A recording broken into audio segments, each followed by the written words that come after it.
deposit from a buyer on Monday. By the end of business on what day of the week must the broker deposit the funds into the escrow account? Correct answer is C is in Charlie. The day it was received was when? By the associate on Monday. Does that day count for the broker?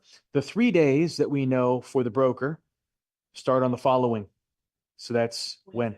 Tuesday, Wednesday, by the end of business on Thursday, end of the third business day is the rule. Number 3, real estate sales associates who receive checks payable to them as deposits on the purchase of real property must. Yes, correct answer is B as in Bravo, endorse and immediately turn them over to their employer. We know that the time period for the associate to turn the money over to their employer is by the end of the next business day, correct? Number 4, which statement is false regarding escrow accounts? Yes, because we know it's not illegal for you to keep interest as long as you get permission from all parties concerned and specify who gets the interest. Or number 5, a dispute arises between buyer and seller as to which one is entitled to the escrowed property. The broker should first. Correct answer is C, notify the FREC in writing unless exempted from notice requirements. Within how much time must you notify FREC of conflicting demands? 15 days. And within 30, initiate, or it says institute, one of the 4 settlement or escape procedures within 30 days, right? And we'll talk about those escape procedures in just a moment, but we know both essentially have to be done within 30 days, but within the first 15 of that 30, you got to notify FREC. So once again, the longer you wait to notify FREC, the less time you have to start the escape procedures. So you have up to 15, but let's say you notify FREC in 12 days. How many days do you have left to start the escape procedures? You got 18. Yes, just as a review. Number 6, when a deposit is placed with the title company, what information regarding the title company must be included on the purchase and sale agreement? All of the above. Good job. He is in Delta. I'm going to give you a few test taking strategies just to help you out and give you an edge because I like you. All of the above. If you have all of the above as one of your options, more than 70% of the time, it's a correct answer. You might have noticed as I went through these questions, I might have said shortest, longest answer. The majority of the correct answers on your exams are either the shortest, the most direct answer, short and sweet and right to the point, or the longest, the more detailed answer. Now, if you're stuck between 2 answers, you're thinking, man, it could be a toss-up. I might as well just flip a coin. It could be any one of these 2. Maybe you've already come across these questions where you're thinking, man, I'm stuck on this question. I know it's down to these 2 answers. I'm not quite sure. My suggestion, if you absolutely don't know, go for the more detailed answer. They're usually including additional details for a reason. That's one strategy as well. Another strategy is where 3 answers start off or look similar. One answer sticks out or is different from the rest. Maybe where you see answers that are dollar figures, 3 answers are dollar amounts, but then one answer is written out in words.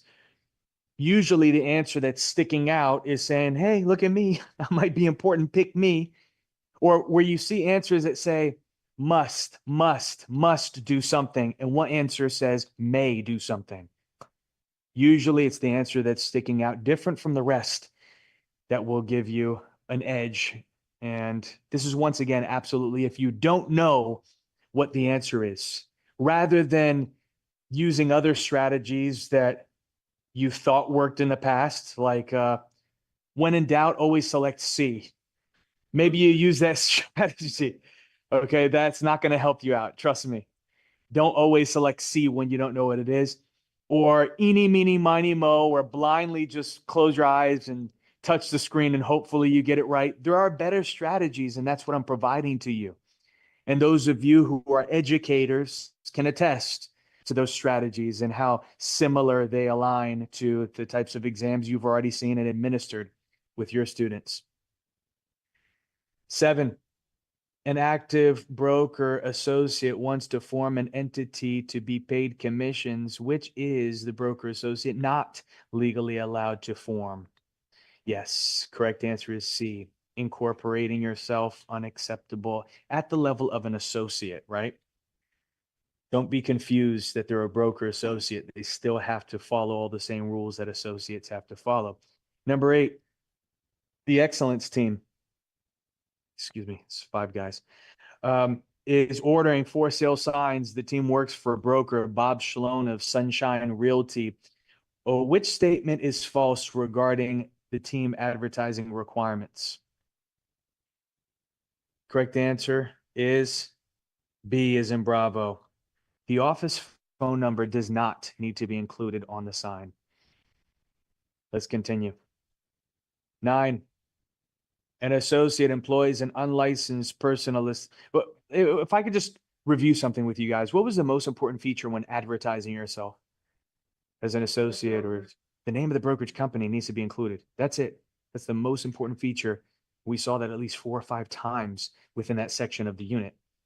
So 9, an associate employs an unlicensed personal assistant to help with real estate property management. The unlicensed personal assistant may not.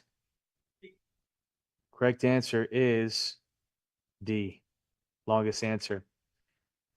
I personally believe they should not have their hands on the money, even though we know it's acceptable, like what we see for A and B. But anyhow, I digress. They can't show rental property.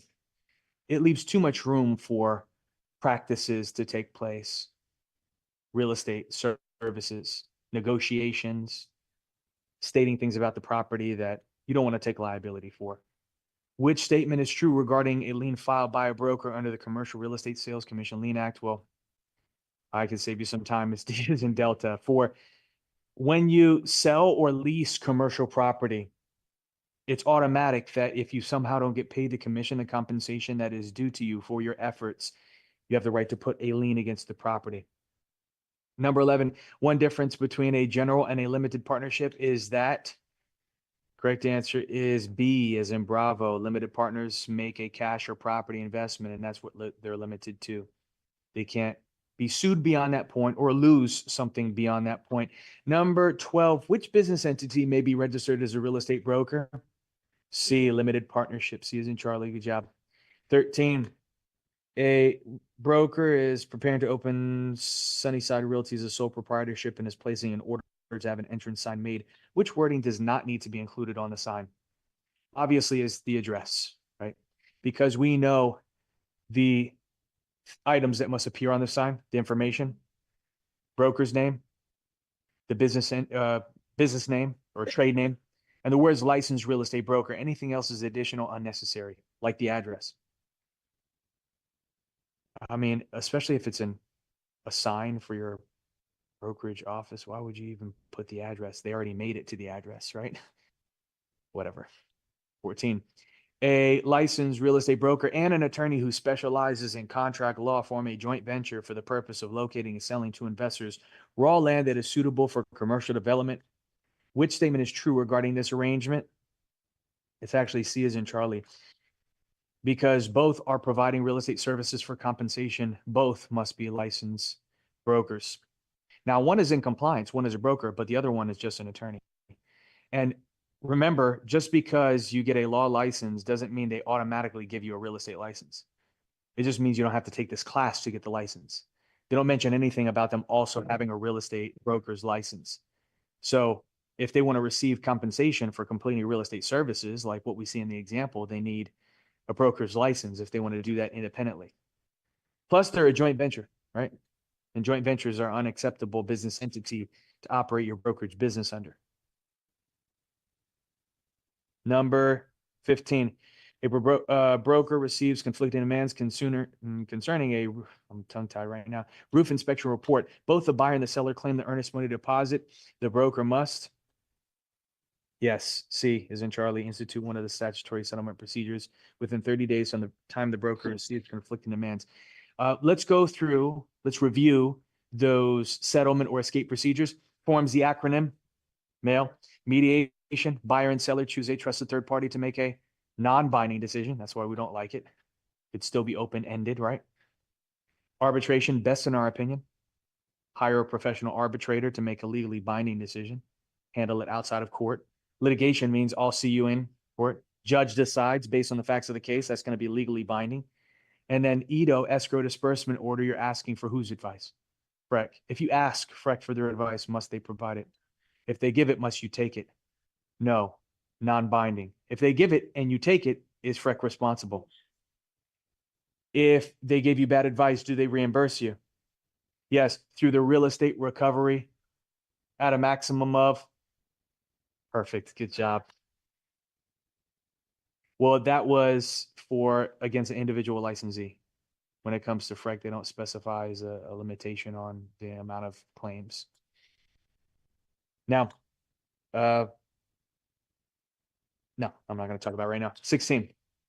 The sales commission rates applicable to various types of property sold in Florida are determined by. Yeah. Longest answer, agreement between all parties involved. Yes, B as in Bravo. 17, real estate brokerage has one active broker that resigns unexpectedly to, oh my gosh, that's dark, to a diagnosis. Which statement regarding the vacancy of the only active broker is false? Yeah, because exactly 60 days is how long you can hire a temporary broker to hold that position until you can find a permanent solution, not 90. So that is false. B as in Bravo. 18, in Florida, listings obtained and any commissions paid by the buyer or seller are? D. It's D as in Delta, legally the property of the sales associate's employer. Remember, any business you bring to the brokerage is whose business? Yeah, that's what it says right there, your employer. Therefore, any money made off that business is whose money? Broker, yeah, the employer. That means if you leave them to work for another, can you take your business with you? No. And what type of relationship do you have with your employer? Starts with an F. Fiduciary, which means alliance. Does alliance end with employment? No, it extends beyond, which means you can't slander their name, badmouth them, divert clients, and so forth. 19, which statement is false concerning the payment of an unearned fee or kickback? It's A, because we know that we cannot receive a kickback when referring buyers to a title company or sellers for that matter. 20, two brokers from different brokerages agree to work with one another to market a marina. That one broker is knowledgeable regarding marinas, the other one is an expert in the market. They combine their expertise on this one listing. This business arrangement is called a C, joint venture, also known as a joint adventure, because it's adventurous, I guess. I don't know. But it's a temporary form of business by two or more individuals to handle one transaction or a fixed number of transactions. In this case, it was one. All right, the review questions for Unit 6, really straightforward because it's all about complaints, violations, and penalties. You have to just be familiar with them. It's black and white. It's not very much nuance to it. Ethical versus unethical decisions. And a lot of your exam is going to test you on your ethics. They're going to test you on the difference between right and wrong and making sure that the person that they're going to give a license to is an ethical individual. Does that make sense? So you're going to have questions that are very obvious if you have very strong moral fiber, right? You understand the difference between right and wrong, and you're like, "Is this a trick question?" It's very easy if you have the mind for it. But if you're thinking to bend the rules to help people out, especially for these fabricated stories that they make, and then the answers, maybe some of the answers are getting you to bend the rules. Don't answer those. Don't answer those incorrectly. Just get it correct.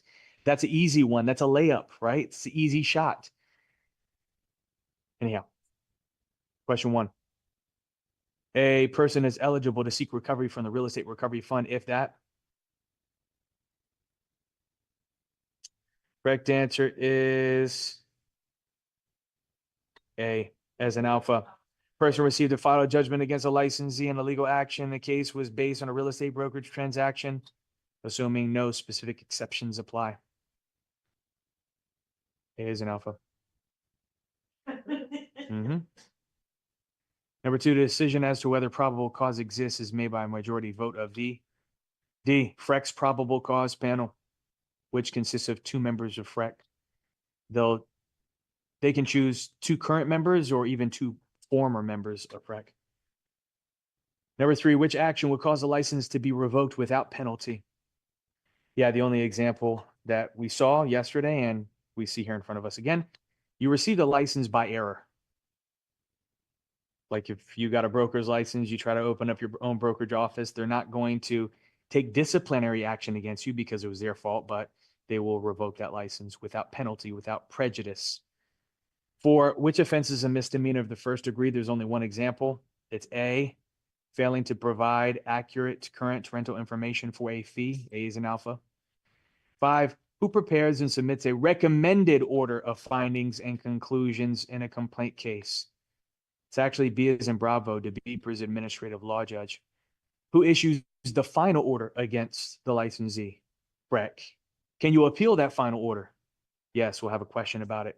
6, any order issued by the DeBeeper secretary or legally appointed designee that results from circumstances that pose an immediate danger to the public's health, safety, or welfare is called C, a summary or emergency suspension order.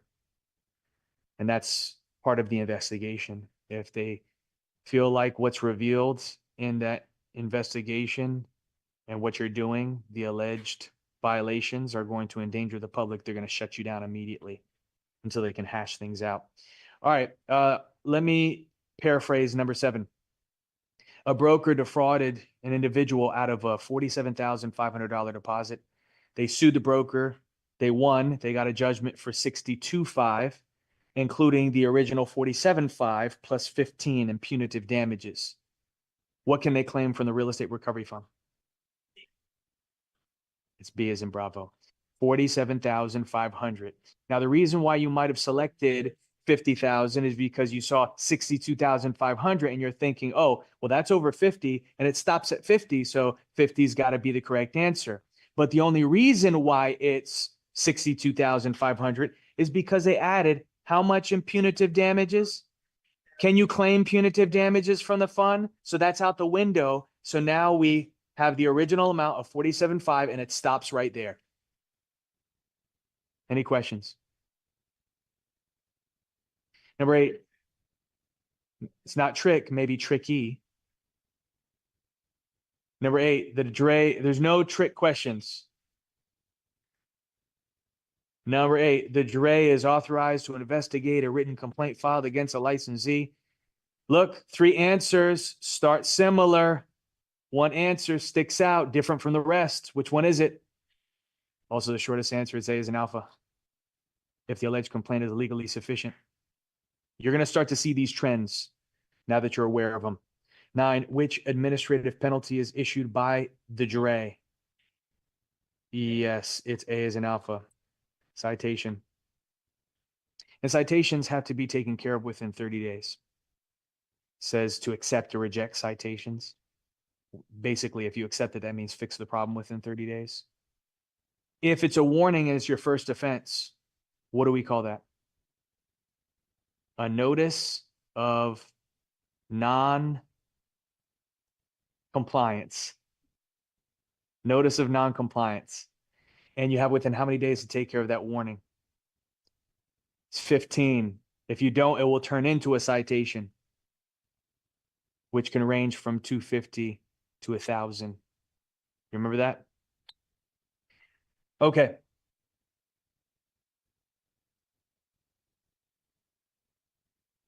Yeah, I think that's right. 10, an associate was issued a formal administrative complaint following a probable cause determination. The associate was frightened after receiving the complaint and chose to avoid responding to the election of rights form. You had to do that within 21 days, right? What is most likely to happen for failing to respond to the election of rights? Correct answer is B as in Bravo. The case will proceed as an informal waiver hearing at their commission's meeting. And we know where their meetings are and how often they are held. Number 11, a licensee receives a citation for $1,000 for operating as an associate without a registered employer. They feel the citation was issued in error. How should they proceed? Object within 30 days. A is an alpha. Accept or reject. If you don't, turns into a final order, which could affect the license. 12, when payment from the recovery fund is made to satisfy a claim against the licensee and the claim was not the result of a broker complying with an EDO, Freck's advice, the commission's action against the licensee must be what? C, mandatory suspension until they pay back the recovery fund plus interest. 13. If you get a license, but then you're convicted of a crime, must you report yourself? Yes, within, C as in Charlie, 30 days. 14. The FREC may not impose which disciplinary penalty? A. Can FREC put you in jail? Can they force you to pay somebody in a lawsuit? No. Can they recommend? Yes. What's the most severe penalty FREC can impose? Revocation of your license. And their authority does not extend to criminal action. What's the maximum per one transaction that can be claimed from the real estate recovery fund as reimbursement? 50,000. And for multiple, 150. Yes. Any questions? All right, we're making good time, so let's go ahead and jump into our session for today. Unit 7 and 8. And we're going to start with my personal favorite, which is Unit 8. Why is it my favorite? Because it's all about property rights, estates, tenancies, multiple ownership interests. And we just need to know this for personal reasons, not just need to know it, but of course we're going to be tested on it. But for personal reasons, of course, who doesn't want to know about your rights within property, the automatic rights that you inherit upon ownership of real property? All of this is relevant to us. And we're going to learn a lot of information that you're probably thinking, why didn't I know that? Uh-oh. Who's a homeowner in here? Raise your hand. Yeah, you're going to be surprised when we go through this information. And a lot of things are going to get revealed to you that's going to help you out in the future. Of course, with dealing with buyers in the future as well. Okay. So Unit 8, we're going to start here on the first page of second page of Unit 8, page 178. Question. Oh, the units. That would help. Let's do that right now.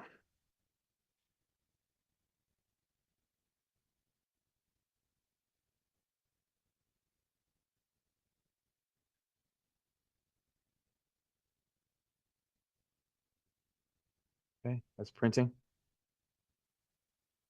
No problem. Printing as well. Okay, follow along, because before we really get into it, we need to understand the difference between these three terms. Land, real estate, real property. What's the difference between these three?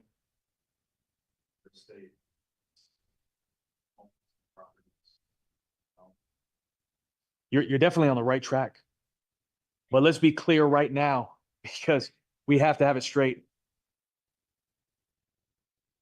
Okay. Something that you can move. All right.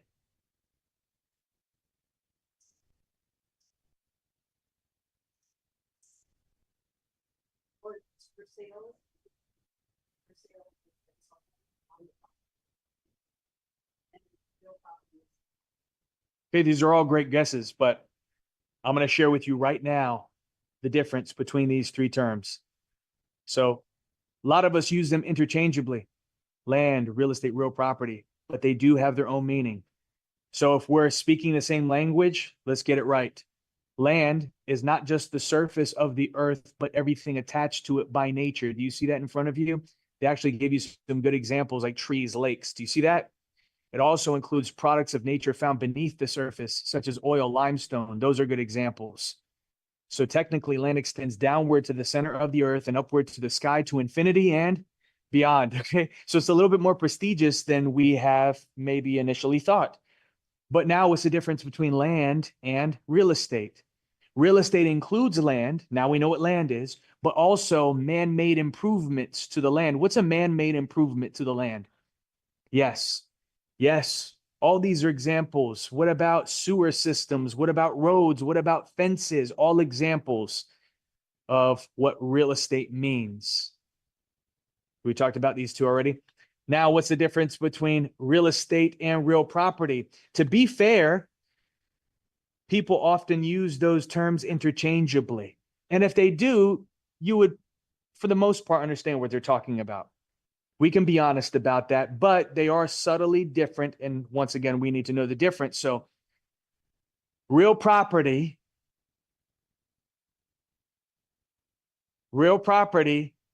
includes real estate. We know what real estate is: land, man-made improvements to the land, but also the bundle of legal what? Yeah, the automatic rights that you receive upon ownership of real estate. And we'll understand what those rights are later on in this unit. Are you understanding so far? Okay. So that's a subtle difference between those. We're going to take it a step further with the definition of real property in this shaded box. Let's go through it together. I'm going to read this out to you. It's useful for you to hear it. Real property, or sometimes called real estate, means any interest or estate in land, any interest in businesses, including any assignment, leasehold, subleasehold, or mineral right. So let's go back to the very beginning of this definition where it says real property, real estate means any what? Interest or estate land, any interest in businesses. What does that word interest mean as it's used in this definition of real property? If you have an interest in property, what is that referring to? Can you take a guess? Okay, yeah. It's a very good guess. It doesn't mean money. It doesn't mean, oh, I'm interested in it, like you like it. But if you see an interest in real property, it means, actually write this down.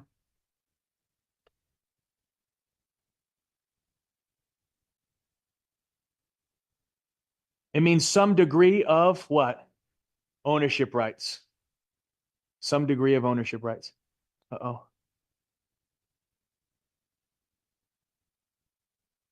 Paper. Steal some from here.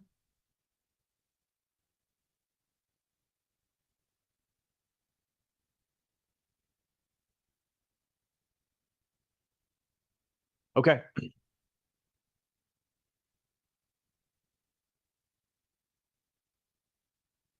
Yeah, ownership. It's like, okay, so you're talking about the word interest, right? It's the combination of all of them, but it's just like the rights that you have on property. Yes. Yeah, and some people think they can just do whatever they want with their property, but what we're going to learn later on in this unit is those rights might be limited. And we'll actually discuss what those legal bundle of rights actually are and how it might affect you as a property owner. It's important for you to hear this, and all of us should know it for that matter. Now, just like what we described in the previous unit, real property does not include what? Nor does it include the renting of what? Mobile home lots, exactly. Therefore, do you need a real estate license to participate in providing those services, selling cemetery lots, renting mobile home lots? No. I actually had a previous student that sold cemetery lots over the phone. Okay. Telemarketing for cemetery lots. And I just thought it was so, it's kind of jeopardizing your ethics a little bit, maybe, or maybe your personal morals, because how do you get the leads for these people you're calling over the phone? Like, who are you calling, right? Who are you targeting specifically to sell them cemetery lots? Are you calling like hospice? Are you calling like, I don't know, retirement communities or something like that? Anyhow, a little bit suspicious. No, he pled the fifth. Anyhow, physical components of land. So now let's understand what land is composed of. It's divided into three areas: surface rights, subsurface, and what? And air. You'll see it right here. And we'll see it on the next page. Gives you a nice visual, but I'm going to focus on surface rights first. Surface rights include land and water rights.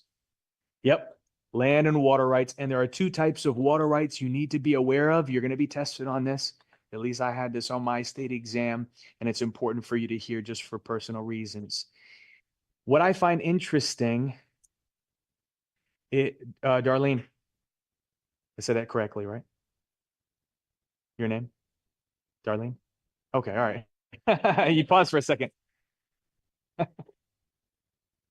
You mentioned you speak another language, and you speak this language as well. Okay. And I'm going to get you guys to help me out with pronunciation of these wonderful terms, because what we're going to encounter is French terminology to describe these water rights. Why do we see French in the middle of a unit dedicated towards property ownership and rights within real property? It's because we as Americans, we adopted a lot of the laws that the French had already created when it comes to property ownership and rights. Okay, the one that they created that's as old as time, seems like, is finders what? Keepers. Have you heard of finder? Like possession is 9/10 of the law. That derives from the French, but it's a little bit more defined than that, obviously. Over time, they created law around that. But it includes a lot of what we're going to discuss in this unit. We might have modified it slightly and slapped an American accent on it. Like if I were to pronounce this first water right, I would say riparian, right? But if you were to pronounce it with your wonderful French accents, imagine it's a French term, how would you pronounce it? See, oh my gosh, sounds so much better coming from you than me, all right? We know French is the most beautiful language, despite what you think about French people, okay? We can admit that French it's the most beautiful language. Probably Italian is second, maybe Spanish is third, and English is way down at the bottom. It's just not a sexy language, right? But French, you said it beautiful, right? Riparian rights. What is riparian rights? It's the rights of land that you own up to a flowing body of water. It's essentially where the land and the water meet, but specifically for a flowing body of water. Give me an example of a flowing body of water. River, this is a great example, and good word association. Yeah, riparian, river, river rapids, maybe will help you remember. Anyhow, you'll even see that in this box below to remember. But an example, great example, is a river, could be a stream, for instance, babbling brook. And if you have this water right, don't assume that this is automatically deeded to you. This has to be included upon acquisition of the property, and it's located on a specific section in a deed, in the appurtenances section, which we'll discuss later on. And it outlines that you have this water right that gives you ownership to the land all the way to the point where the land and the water meet. And it gives you access to that body of water, recreational purposes. You want to go kayaking, fishing, and so forth. Nobody can stop or deny your access to that body of water, for instance. It would violate these rights that you have. Nobody can stop the flow of that water through your property or divert it away from your property or even taint your water supply. Give me an example of tainting your water supply. Yeah, contamination or something like this. You can sue somebody for violation of your riparian rights if they're doing this. So that's the first. Let's talk about the next one. Okay, can you help me out, Layson? And I once saw a house in Old House Shopping, and it showed that the house extended, it was on like a lake, extended out. yes, I'm going to show you right now. That's this next water right. It's called what? Can you help us with pronunciation, Lawson? Yes, thank you so much. Litoral. Thank you. That's amazing. Keep it coming, okay? Litoral. I would have said littoral. Sounds like a toilet. But littoral rights is if your property is abutting up against a stagnant body of water. Give me an example of this. Lake or pond. Now be careful with a pond. Have you ever seen where in a subdivision, a community of homes where you might have a pond in the backyard? If you look at a survey for that property, you'll see your property line stops before you hit the body of water. That means you do not have littoral rights. But like Darlene was describing, she's seen property where the survey, even in public records, if you look at the map, their lines don't stop at the shore. It continues into the body of water, sometimes towards the center of the lake, like a slice of pie. What is this all about? Well, it's because you have deeded littoral rights. And it actually means you do own the land all the way to the point where the land and the water abut, where they meet. But if it's a dry season and the water line were to recede, what's revealed? More what? You'd actually own the land that's revealed. How cool is that? Even to the center of the lake. Now, you don't get to decide that point where the land and the water meet. Surveyors determine this. EPA determines this. Army Corps of Engineers, the county might determine this, and it's called an average high water mark. And from that point, we'll determine how close you can build. Sometimes they say, oh, no more than 40 feet. You can build beyond 40 feet from the water, something like that. Well, what if you have your property is abutting a tidal body of water, like beachfront, oceanfront property. Now, most of the time, beachfront is dedicated to the public for public access and use. But sometimes you have privately owned beachfront and you could deny access to the public. That's your beachfront. Now, you don't own to the middle of the ocean, okay? It's only out to a certain distance determined by law. I'm not going to tell you exactly what that distance is, but that's not determined by you. It's determined by EPA, surveyors, county, and so forth. I have a question. Yes. So with that, would you be able to build a dock if you had Yes. land rights? Okay.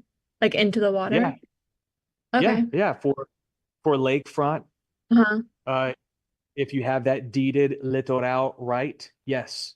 But Okay. for oceanfront, there might be restrictions, and that could be dictated by the city or county and so forth.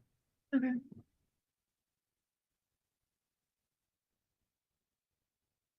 Gulf, Gulf. That's a body of water.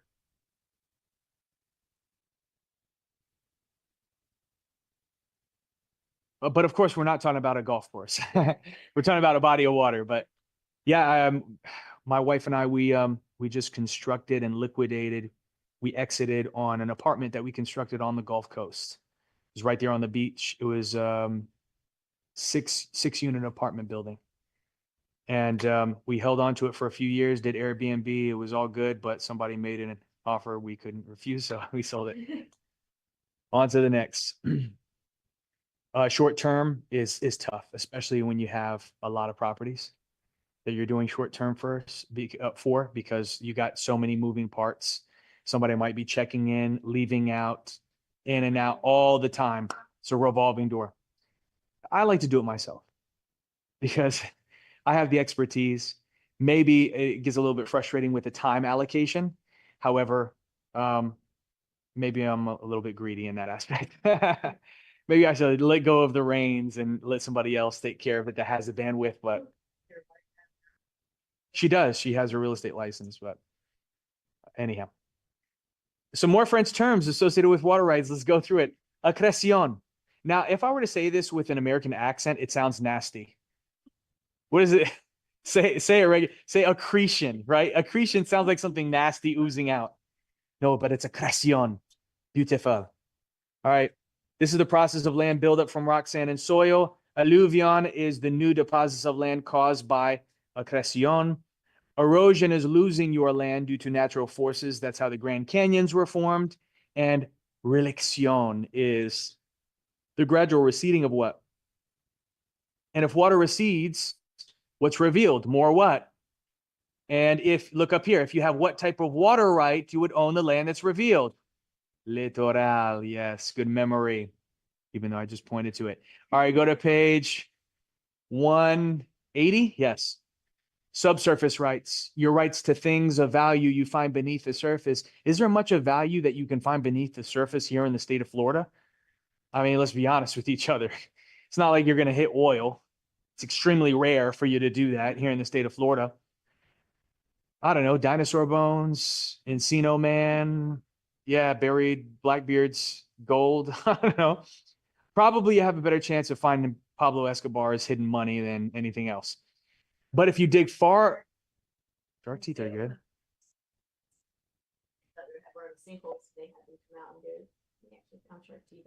That's awesome. Yeah, maybe like Ponce Inlet or St. Augustine and these places. Shark teeth, people look in rivers, and so they're worth money. If you find megalodon teeth, I paid $170 from one for my son, and it was like 3-4 inch tooth. So yeah, they could be worth some money. I saw somebody was Oh, I saw a video of somebody panning for gold in Florida. Panning for gold in Florida. Interesting, right? And actually, they showed a video of them finding gold, but I forget where they were. They said in Sanford, Florida. And I'm thinking, there's no way that's real. I'm going to Sanford, right? Um, New gold rush in Florida. I don't think so. If you dig far enough, you hit what? Water. Water has value. What? Fresh water? Drink, but agua potable, right? Drinkable water. Potable water is what we call it, but that's a Spanish, a Latin term. And not most of the water you find beneath the surface is not drinkable. It has high iron and sulfur. That's why, have you ever smelled that stench? Smells like rotten eggs when people are watering their lawn. And you're like, oh, they must be using sewer water to, no, they're pulling water out of the ground they're using a pump. It's a well.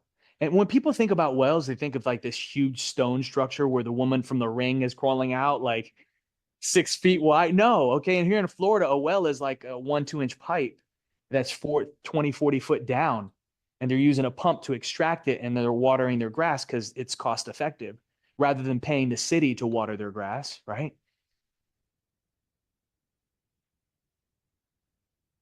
Yeah, I heard that, but I don't know the truth behind it. I don't know the truth behind it. I think that might be a urban thing, urban legend or whatever the case may be. I don't think that it's illegal for you to collect rainwater, but do it anyway. I don't care. You didn't hear that from me. Okay. Don't make me popular for it. Anyhow, subsurface rights, things you find beneath the surface. One of my cousins, he's a geologist and he works in Florida as a geologist. And I'm like, are you making any money? Are you doing good for yourself? You want to talk about it? Because I mean, we're not rich in natural resources here in Florida. I'm like, what are you looking for? He was hired to look for sand. And I laughed at first. And I think I made him feel a little self-conscious about himself, but I laughed because I'm thinking, go to the beach if you're looking for sand.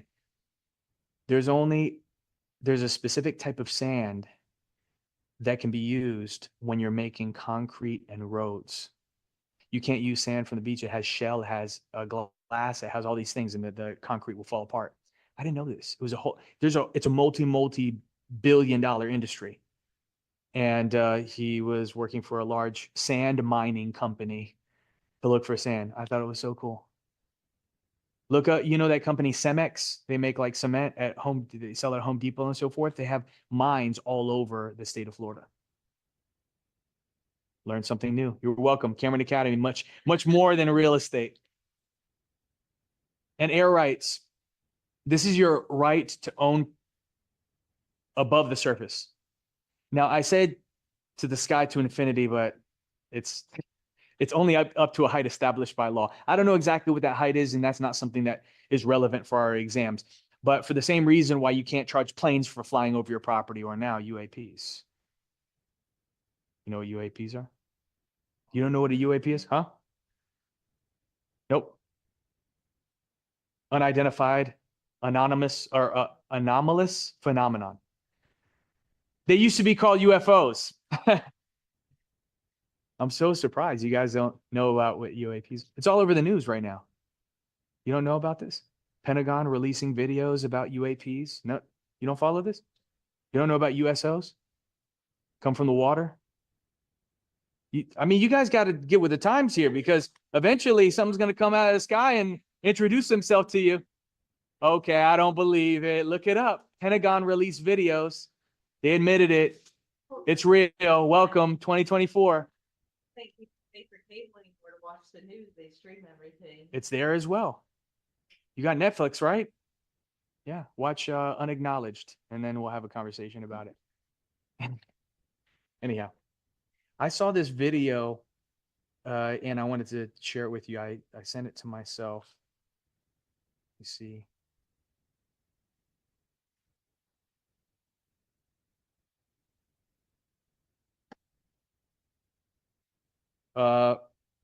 you remember when we talked about open houses?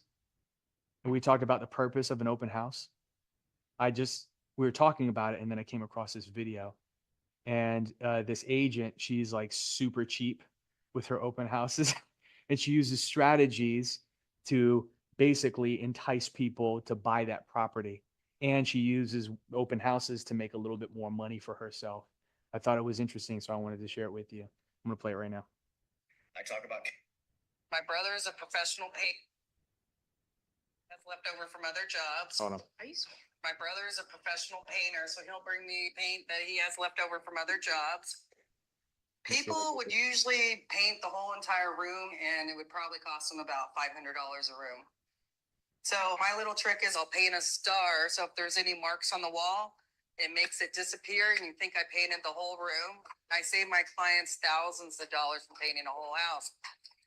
Another trick for $2, I get a little can of paint samples. Even if I don't paint the room, I just open it up and I hide it underneath the sink. And then it smells great, like I just painted the whole room. That one got me. And this next one got me. Sell a home is to bake cookies, and that smell just makes people want to buy the home. You've heard that before. I just bake one cookie in the microwave, and one cookie is enough. That's all I need to get that smell. To get the smell. I think it's hilarious. With the home staging complete, Lisa's entire cost for furniture, flowers, home accessories, and touch-ups totals $2.30 for paint and cookie dough. At my open house, everybody wins. Vendors, they get to sell their products for free, and then I get a small percentage of whatever I like sold that. and stage it for free. You can stage it for free by like partnering with a furniture company. You're basically House that has co-signing it. Vendors will come. I get my food so cheap, I go to the grocery store at the end of the day where they mark down all their goods, and then I get it for half price, and it's a great deal where I can feed them like a king for a small budget. When I have an open house, I have these art and furniture liquidation signs, and I get so Smart. many more people to the house. That same furniture, she gets co-signed by like a furniture company. She puts up signs to say furniture liquidation. I think it's so smart. We also have furniture and rugs for sale, and we got some great prices on the artwork, and anything that you like, you just let us know. Am I at a house sale or a furniture auction? Okay, great, thank you. And to redirect, I came for a house. And the best thing is you can buy this house and you don't have to move any furniture or you don't have to decorate. Beautiful. Smells like fresh paint. I actually like this one. Does it come in different colors? Comments, I have like never been it works. to an open house like this before. It was kind of bizarre. The house looks fantastic, but some of the furniture I didn't care for. It smells cookies. Nice open house. All the artwork and furniture really visualize our future there. Sure. Well, I don't know if I'm gonna buy the house, but I'm definitely gonna buy the dining room tables. I don't know. I thought it was good for you guys to see that because you can do things on a budget and really enhance the property. I thought it was so clever because I'm thinking, staging companies, they charge to make the property look beautiful. But if you partner with a furniture company and say, hey, listen, let me get your furniture, you can set up, decorate or whatever, make it look beautiful. And then we put price tags on everything. You give me a percentage of it as well. So it's a win-win-win. It's awesome. I'm pretty sure somebody's doing it right now. It's just, I didn't think of it, but watching the video unlocked that. So that's if the house is empty and you want people to visualize. Right. Absolutely. And you want to get foot traffic in that property. So I think a really cool way to get foot traffic is like garage sale or like yard sale or whatever the case may be. If you put furniture liquidation or estate sale or something like that, you're going to get a ton of people over to the property. But really the objective is to get people on the doors to say, hey, listen, this property is for sale. I think it's cool. Might confuse some people, but overall, all press is good press. Moving on. All right, we're going to take a break soon. At the bottom of page 180, we see real property versus personal property. What's the difference between these two? We know what personal property is. Most of us understand what personal property is. It's anything you, like you mentioned earlier, you reference property that you can move. It's anything you could pick up and take with you, anything you can move off the land. That's personal property. Give me an example of something that you can move off the land. Yeah, absolutely. Furnishings. Yeah, tables, personal belongings, laptop, any type of vehicle. All Would these are examples of personal property. What was that? your dog count? Dog? Oh, okay. I thought you said your dog for a second. Would it? Would your If it's dog? mobile. Yeah, I mean, if you view your dog as personal property, then sure, but Interesting. Tito would protest that. But anyhow, there is a French term, more French, that's used to describe, it's another name for personal property. It's called what? Yes, you pronounced it correctly. You didn't say chattel, you said chattel with your wonderful French accents, like Chanel. All right, so that is personal property, but go to page 181 and let's talk about the difference between personal and what we see on line 5. Starts with an F. It's called what? Yeah, fixtures are items that were personal but have been permanently attached to the real estate and thus now are considered to be real property. And the reason why we're discussing this is because you know as well as I, arguments arise all the time between sellers and buyers as to which items should remain with the property when the buyer purchases and which items the seller is going to take with them when they move out. So how do we resolve this conflict between a buyer and a seller fighting over these items? Well, that's what we're going to discuss. And the simplest way to help you with this is think of the acronym IRMA or IRMA, tomato, tomato. Let's go through each one of these to better understand the methods used to test for fixtures. The first I stands for intent of the parties. In other words, what were the intentions of each party upon negotiation of the sale contract? Because the first thing you should do is go to the sale contract. Is it on the agreement that says this item is going to be left behind or the seller was going to take it with them when the property was sold? And there's sections, it's on the first page of a sale contract, you can't miss it, as to which items are going to be included, which items are going to be excluded. I've seen sellers take the electronic entrance gate with them as part of the contractual agreement. The offer letter, a lot of times it stays there. Yeah. But here's the thing, even if it's in the agreement, the buyer might still try to fight for it. Because they believed through action or words, maybe text message, maybe email, that certain items were going to be included. But then when they moved in or did the final walkthrough before they purchased, they noticed, hey, that $10,000 Tiffany chandelier right next to the entrance in the foyer is gone. I mean, that was a wow factor for me. I even asked you, how do I know it was Tiffany, right? How do I know that it was $10,000? I asked you about it, and you could have easily have told me that it wasn't going to be included. And now you took it out and replaced it with a plastic one. That was a buying. I know it's a silly reason to buy a property, but that was a buying reason for me, a motivation for me, because I want people to have that same wow, aha moment when they walk into the front door of this property that I'm going to own. So they might try to fight for it. And that's why you can use more than one of these methods to test for fixtures. So let's go through all of them. The next is relationship between the what? Between the parties. I know that we're focusing on sellers and buyers, but let's talk about landlords and tenants and how that changes the rule. As a tenant, if you attach something to a landlord's property, whose property is it now? It's the landlord's. An example of this, you change out the ceiling fan for something more decorative. At the end of the lease, do you have to leave that ceiling fan behind? You might. Unless you return the property to its original what? State or condition.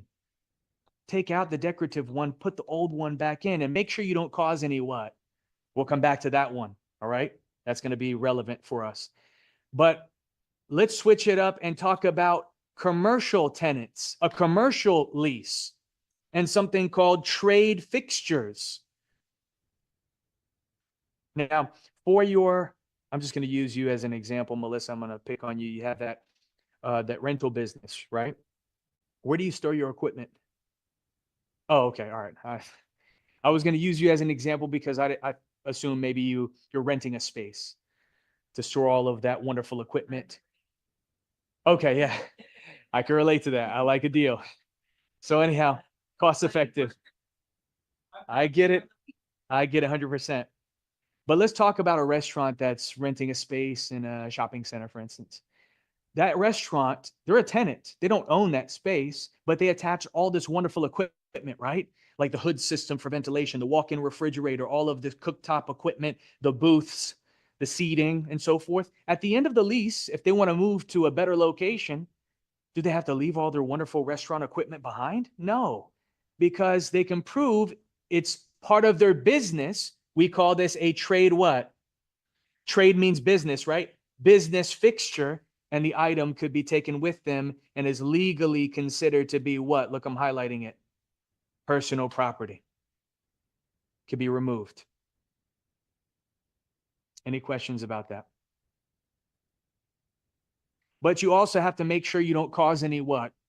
Because that could be outlined in the agreement. If you cause damage, you have to fix it or they can charge you something for it.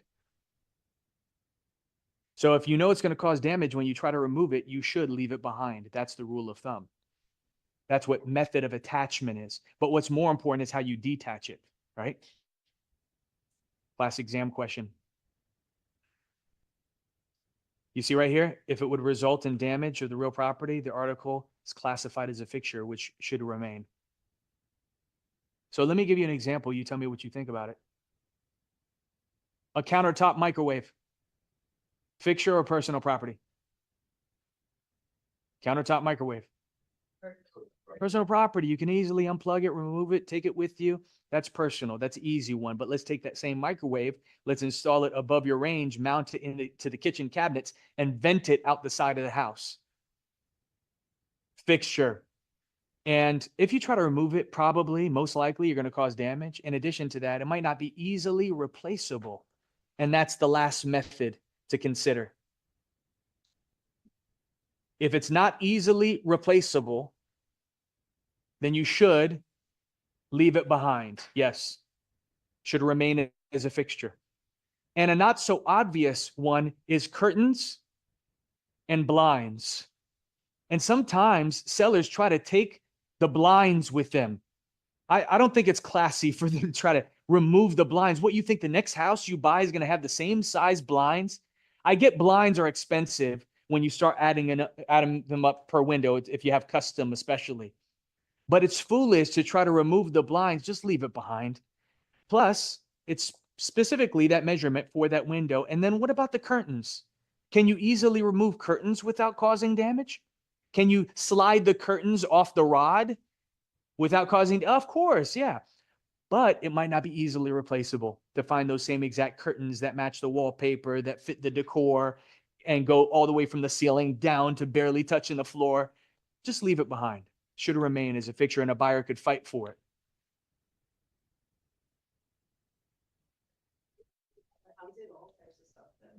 Remove the washer and dryer. Or... Yeah, like left no remotes and did all kinds of took the out curtains that, like you said, fit, and it was impossible to find anything that fit with no lines, and then they took the patio furniture that they said they were gonna leave. They sold it to the neighbors, and we saw the patio furniture at the neighbor's house. Now I can understand the patio furniture, but the blinds and the remotes, I mean, come on, that's weird. Gotcha. Trying to make an extra buck. So silly. So silly.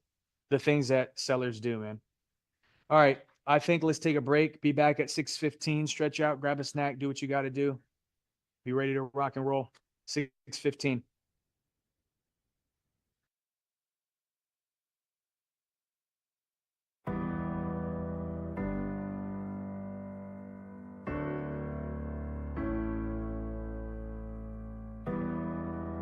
Hi, my name is Crystal Rivera, and I'm a realtor with Live Realty at Nona. I decided to be a real estate agent for my love of helping others, thinking about helping them with their first home, with their first apartment, with their first investment property. Flipping homes is what started me in the business. My husband is into flipping homes, so I went from nursing, which I'm still currently doing, but now going into real estate. Decided to use Cameron Academy because of my nursing schedule and how their schedule works well with my schedule. Did not expect to be prepared as I was. Michael was amazing. He prepared me in 2 weeks to take the test, literally 5 days after I completed the class. And 3 days after that, I was already signed with Live Realty. And here we are 5 weeks later, and I have my first listing.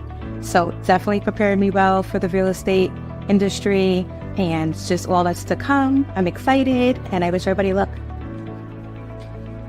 Hey, my name's Jonathan Gibson. I am from Orlando, Florida.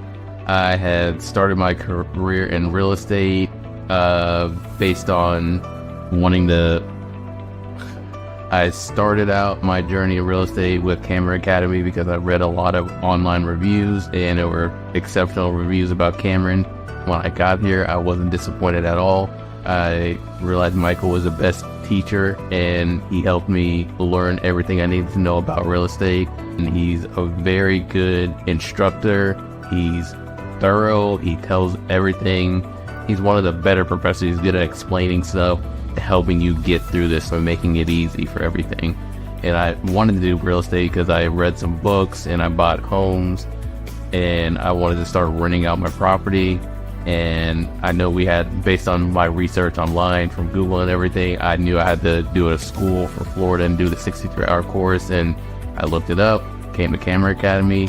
It's been the best thing ever. He's helped us with connections. He's brought in different realtors and brokers, plus find work after the academy. So if you're wanting to learn anything about real estate, I would definitely recommend Cameron Academy. Hi, my name is Tamara Fletcher, and I have experience in education. I've worked in education for over 17 years, but I always wanted to get into real estate. I wanted to get into real estate because I love a couple of things. I love people, I love making money, and I love being able to sell homes, or at least the potential of selling homes. I love real estate. That's what brought me to Cameron Academy. Cameron Academy has done so much for me. I have learned so much from Michael. The information that I've gained here has made me feel so prepared for the state exam as well as the exam at the end of the course. I can't go on enough about how enthusiastic Michael was during the whole process of learning, and how that really made a difference in the way that I learn. Being able to be here in person and take the in-person classes is what has really made it all the difference in the world. Michael is a great instructor. I saw great reviews about him and his instruction here at Cameron Academy, and I am really happy to say that all of those positive reviews are true, 1,000%. It's made a world of difference for me, and if I could do it again, I would.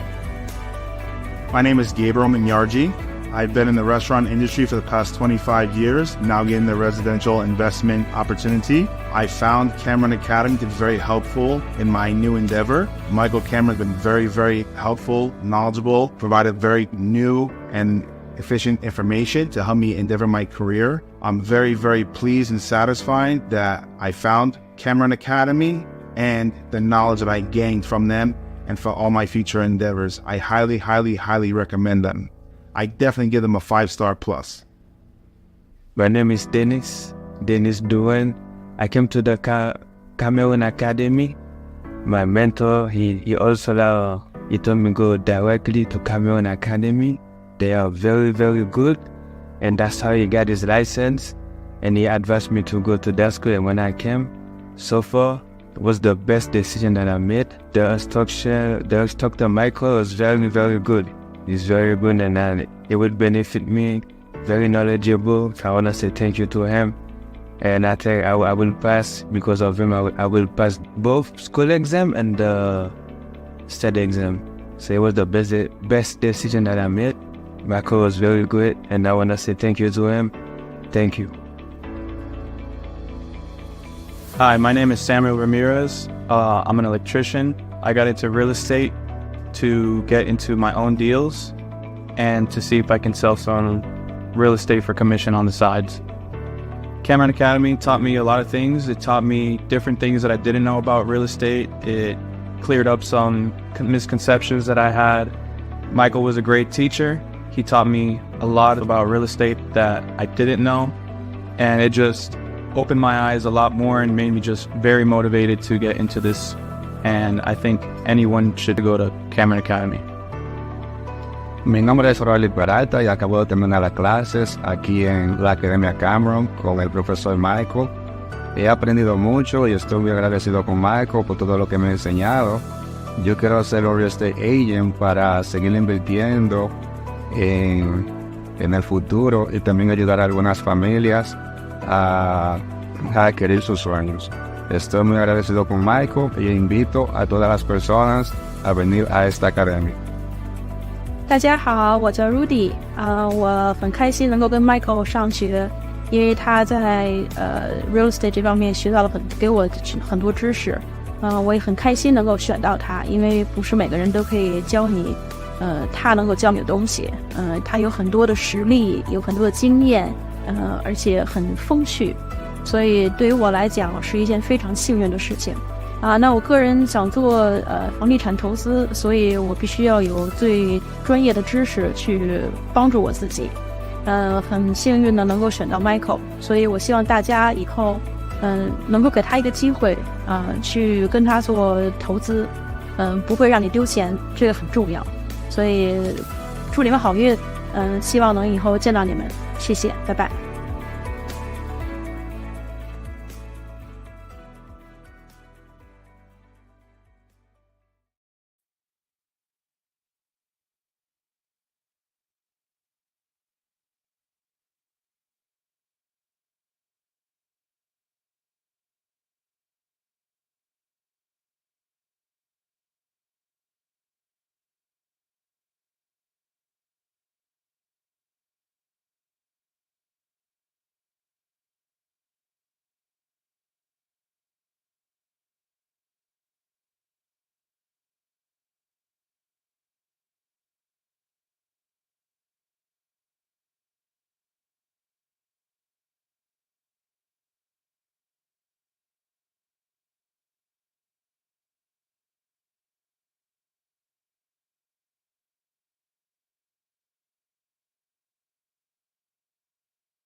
Okay, camera's on.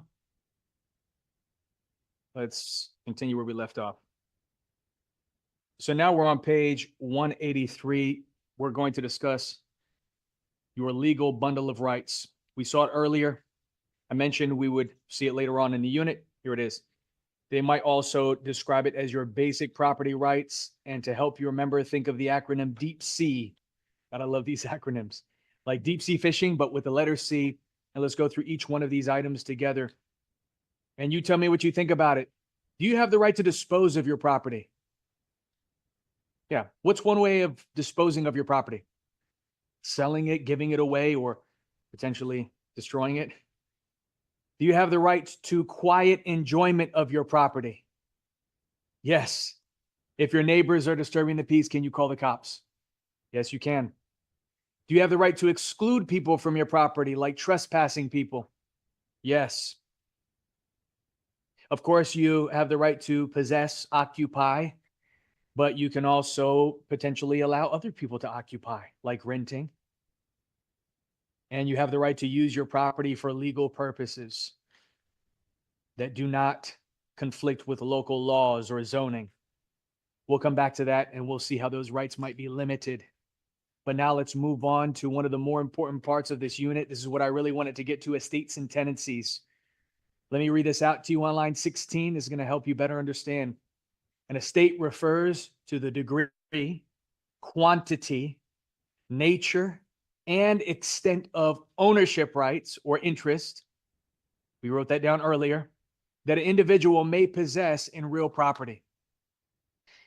The term estate and tenancy could be used interchangeably, just in case you encounter these terms, you're not confused. If they use either one, it's okay. And they're divided into two groups that you should be aware of. That's going to lead us on to the next page, page 184. What's the first? Starts with an F. What does it mean to have a freehold estate? If you have a freehold estate, what does that mean? It means, yes, it means you have indefinite ownership in the property, or ownership for an indefinite length of time. What does indefinite mean? It doesn't mean forever. It means unknown duration. That means we don't know when your ownership will end. Just to be clear on that. And to help you recall this, write this down. You're free to hold the property. This will help you remember. You're free to hold the property as long as you like, essentially. Hence the name, a freehold estate, free to hold. But then we come across something referred to as, look on line 3, look in parentheses, a non-freehold estate. If we just learned that freehold means that you're free to hold, what does non-freehold mean? You're not free to hold for as long as you like. And that's what I want you to write down. Not free to hold.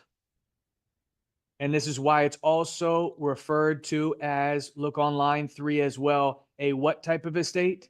Leasehold estate. Think of a lease agreement.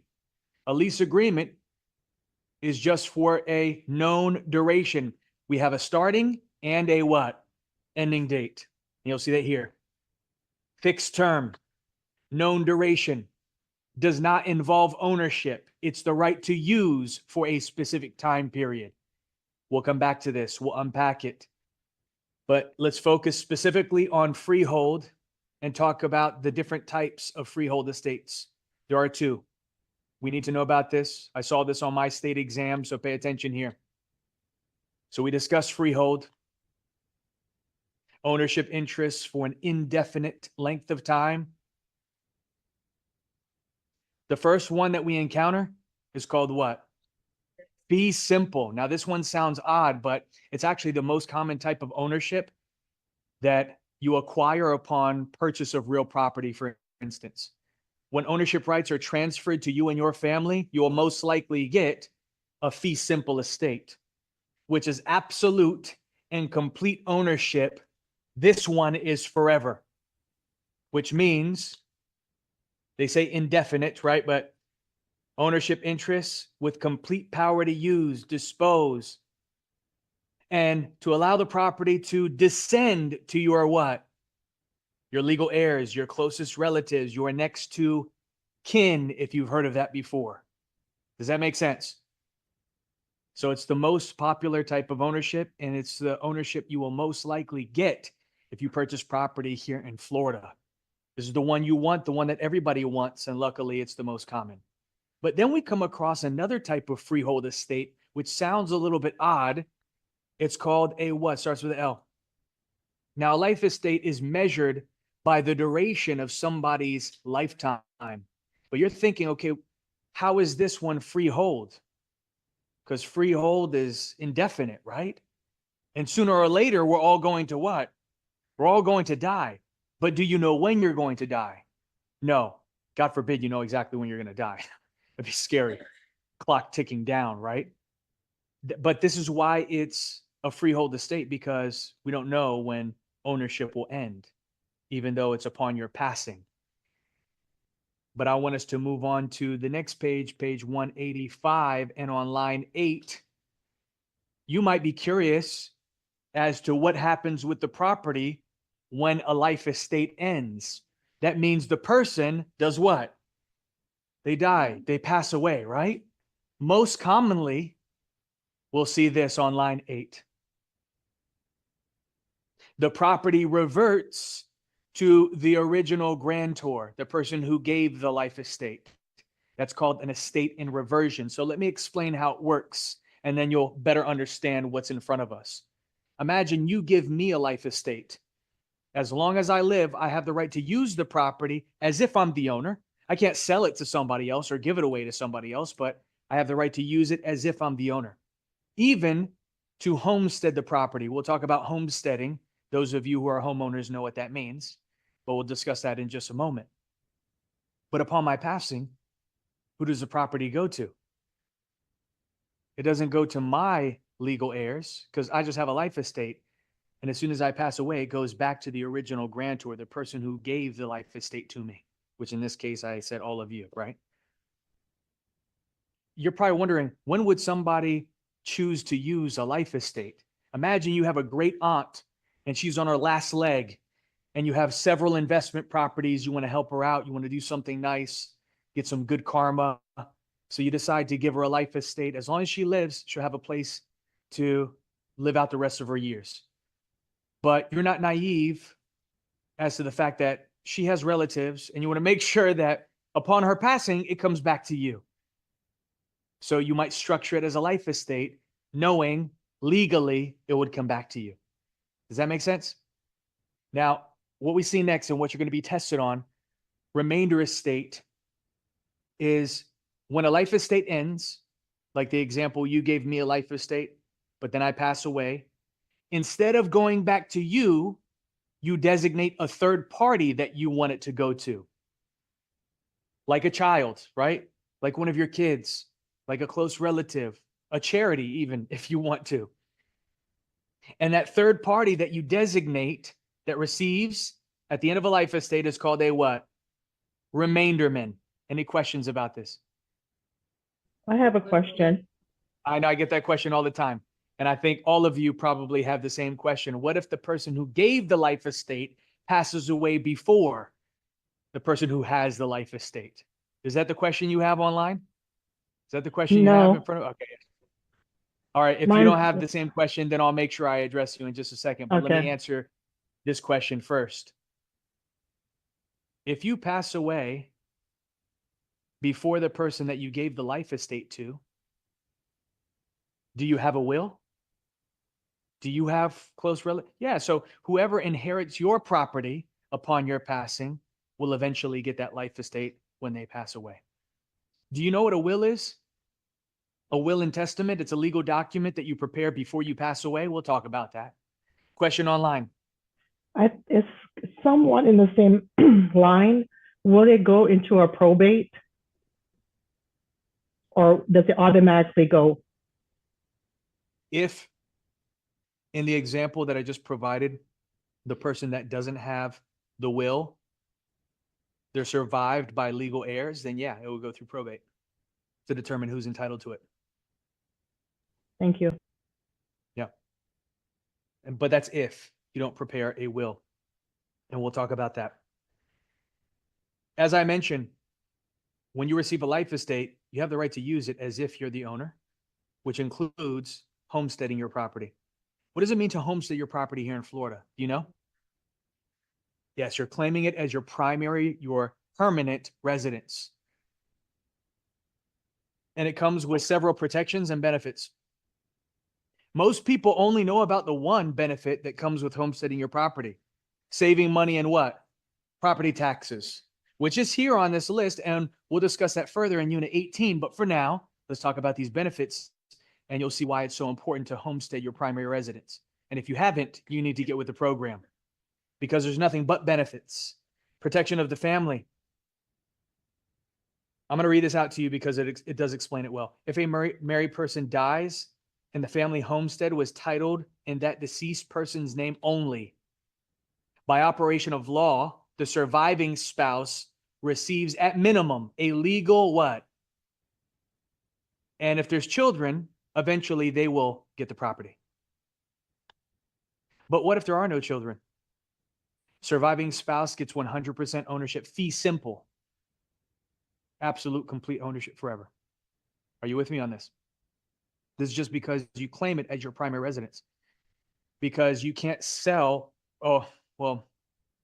in addition to that, if you decide to sell the primary residence that you and your spouse are living in, both spouses must sign because you can't sell the property, somebody's primary residence, from under their nose. So even if their name is not on the deed because you claimed it as your homestead, this is the automatic rights that come with it for the spouse that their name might not be on the deed. Something to consider. So you guys are looking at each other. I love that. Next, we see protection of the homestead. You are protected from forced sale due to personal debts. What's a personal debt? Yeah, credit cards. Exactly. Auto loans, medical bills, educational loans.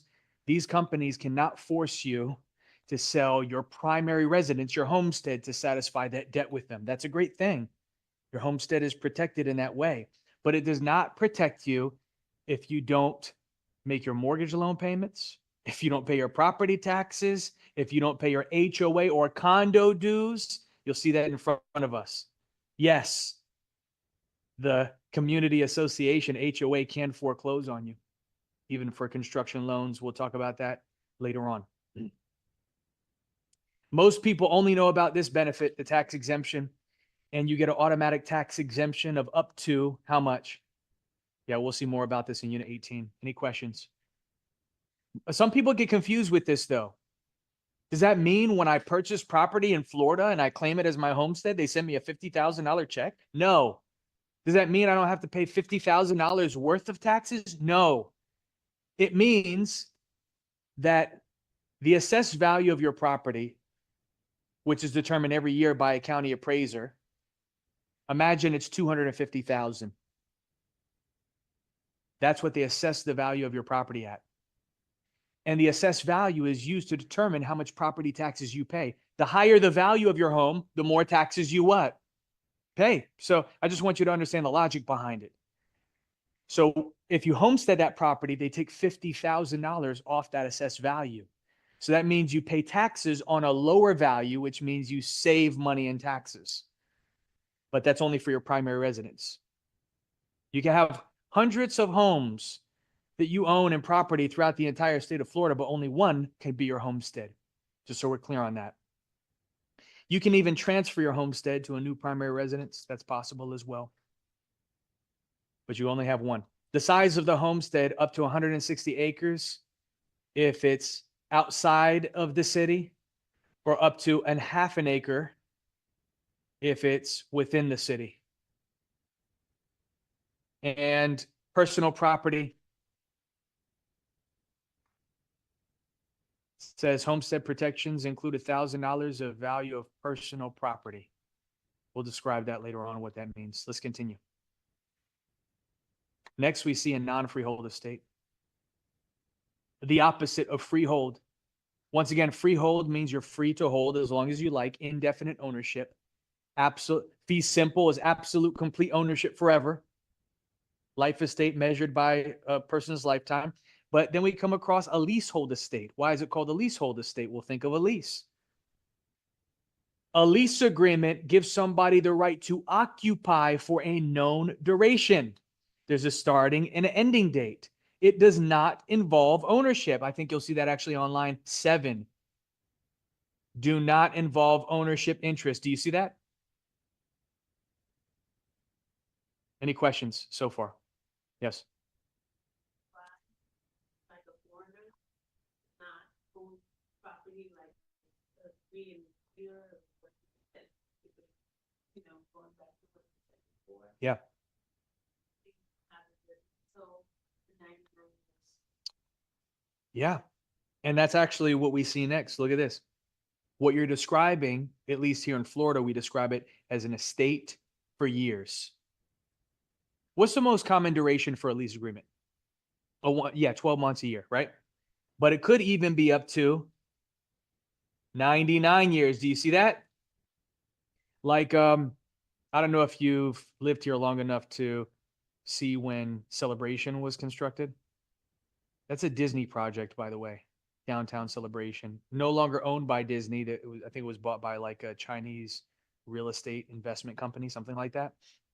But there was a waiting list to buy property in Celebration. That's how popular it was. But Disney, the way they operate, they don't allow anybody to own fee simple. They give you a leasehold estate because Disney ultimately wants to get that property back. So they were selling 99-year lease agreements, which is referred to as an estate, for what? For years. But then we come across a tenancy at will, which is like, look on line 25, a week-to-week or a month-to-month agreement. Have you heard of a week-to-week agreement where somebody renews every week? Have you heard of an extended stay?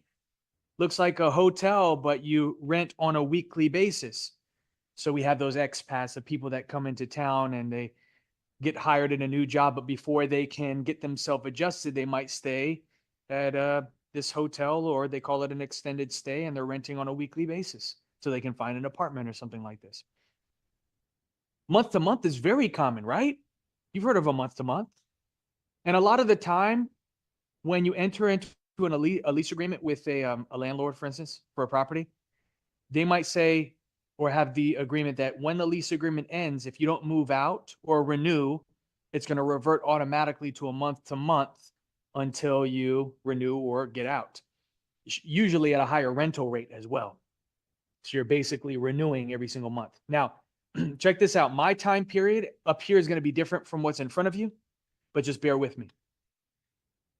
If you want to terminate, look at what it says here on line 37. Notice, for termination of a week-to-week or a month-to-month agreement can be given by either party, landlord or tenant. For a week-to-week, how much prior notice must you give? It's 7 days. And a month-to-month, what does it say in front of you? 30 days. So those of you online who have this version, you can put 30 days. I mean, that's a really short time period, even though they extended it an additional 15 days. It's 30 days to get out. And it's tough to find a place that you're actually really looking for and it fits the time period of availability and so forth. Any questions here? Okay, let's move on. Let's actually go to the next page, page 187. And the last type of leasehold estate is called tenancy at what? Yeah. It's where the tenant stays in possession of the property beyond a legal tenancy without consent of the landlord. Do you, okay, the term landlord, do you know where this originates from? Yeah, it actually does. Early English history. If you're a landlord, you're the lord of the land, right? I think that's obvious, but back in early English history, if you owned at least 40 acres, you received by the king the title of lord. So you're lord of the land, and now we just simplify it. We call it landlord to describe property ownership that you're renting out, essentially. But anyhow, yeah. Now, and a monarchy, right? Which sometimes still exists in other countries. Anyhow, besides the point. So here's the thing. With a tenancy at sufferance, the lease agreement has already ended, but the tenant won't move out or renew. We might also refer to these individuals as squatters. Have you heard of squatters before? Yeah, you've heard stories about this. And we'll talk more about squatters and the rights that they have later on. They should, yeah. They describe this individual being in naked possession of the property. Where does this term come from? Does anybody know about luxury watches in here? Anybody familiar with luxury watches? Like a Rolex, for instance, or an AP or whatever the case may be. When you're selling a luxury watch without paperwork, how do they describe it? You're selling it naked, right? You don't have paperwork to prove its authenticity. So then you have to take it to a dealer and they have to verify it and all this stuff. It hurts the value. So when a tenant doesn't have paperwork, the same thing. They're occupying naked, right? They don't have paperwork to cover them and prove they have legitimate occupancy. Anyhow, we'll talk about the rights that they have, as I mentioned, later on. But for now, tenancy at sufferance is what it's called. To help you remember, and what helped me out for my exam is this. The tenant is making the landlord what?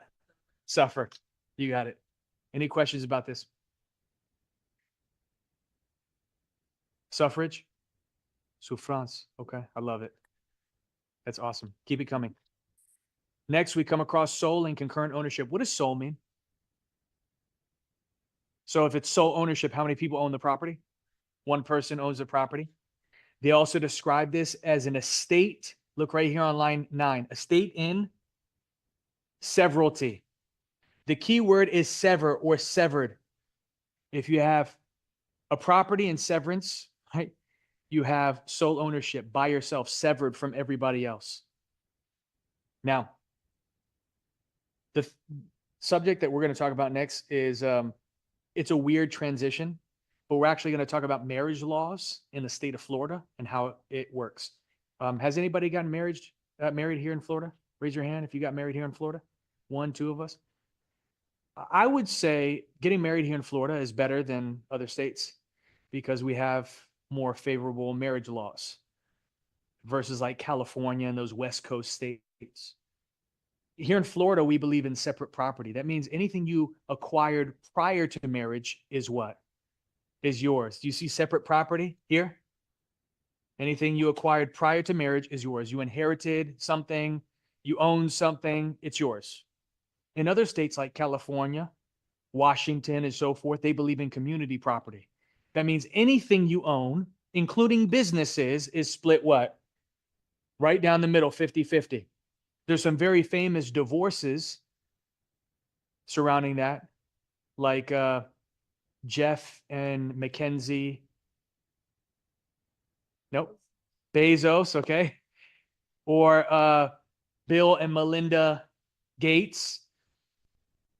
Yes. And overnight, when the divorce got settled, they became like an instant. Mackenzie Bezos became the richest woman in the world because she got a part of the company as well and his stock within the company.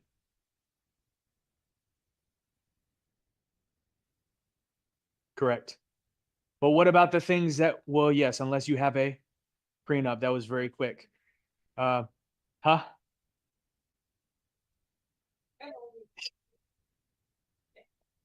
So here in Florida, yes, we get our separate property back, items before marriage, but what about the wonderful items that we acquired during the marriage? These are called marital assets, and marital assets are divided what on line 18? It says equitably. I'm glad you didn't say equally because equitably is not equal, by the way. It means fair. And what's fair is not equal, and what's equal might not be fair, especially in divorce. But who decides what's fair? Like, yes, like Darlene said, whoever has a better lawyer. Just kidding. No, it's the judge in divorce court. It says that it's yours if you're married, but if I die and I'm married, it automatically goes to him. In the Unless you have, homestead well, the homestead, yes. automatically the surviving spouse receives at minimum a life estate and a homestead. But you might have a will that specifies otherwise. Of course, spouses will try to take legal action to fight that. Now, if a surviving spouse feels like they were left little or nothing in the will, there's something that we used to describe, but it's not here in the textbook anymore. It's called claiming elective share, which is 100% ownership of the homesteaded property, not just a life estate, and 30% of all other property at minimum, including businesses. I know it brings up some feelings after we go to this. Something to think about, all right? Let's move on to figure 8.6. Let's talk about concurrent ownership, and you'll actually see that below. If sole ownership, what we just talked about is one, what's concurrent ownership or co-ownership mean? Two or more individuals owning the property together at the same time. Hello? Oh, hey. So there are three types of co-ownership that we should be familiar with. We're going to be tested on 3 separate questions for our state exam. So let's focus on it. Tenants in common or tenancy in common.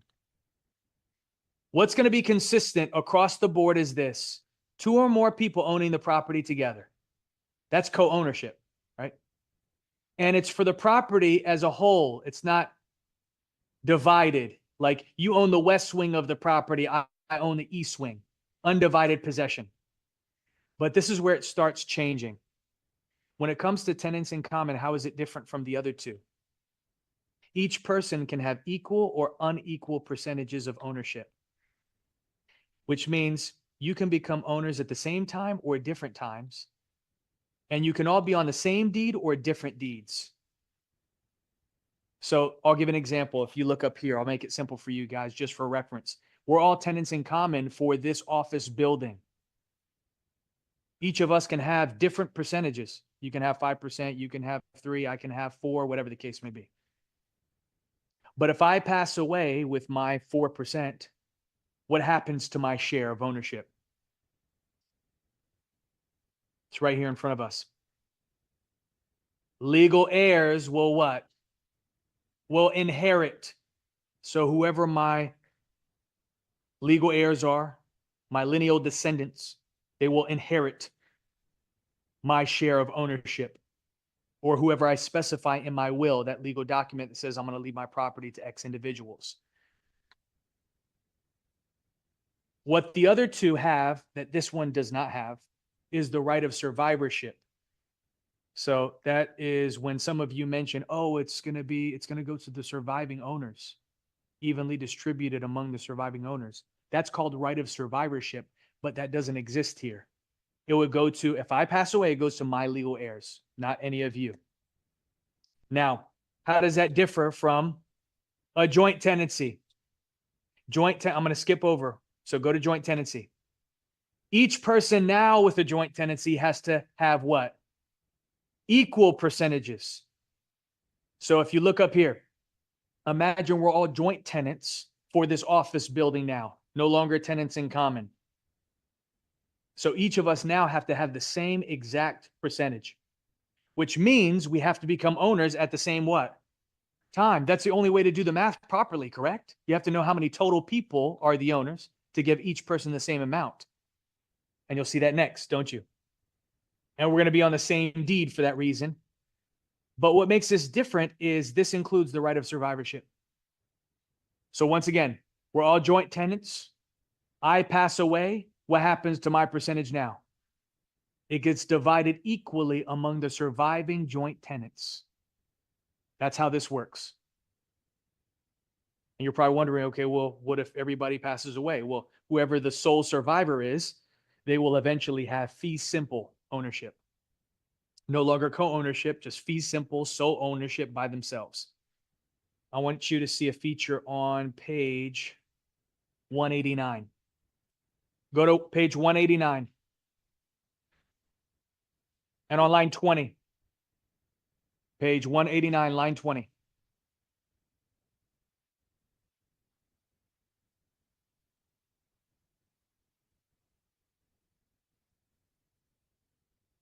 I want to share some information with you about a joint tenancy, something that may occur, and you might see this on your state exam. As a joint tenant, if you want to sell your share, can you do so? Yeah, you may do so. First sentence. But whoever you sell your share to, since they're not one of the original joint tenants, cannot be a joint tenant. They would be, instead, you'll see it right here on line 23, instead, the new owner will be a tenant in what? A tenant in common, with all the features of a tenant in common. So let me explain that by giving you an example once again. So let's just say all of you are joint tenants. I'm an outsider.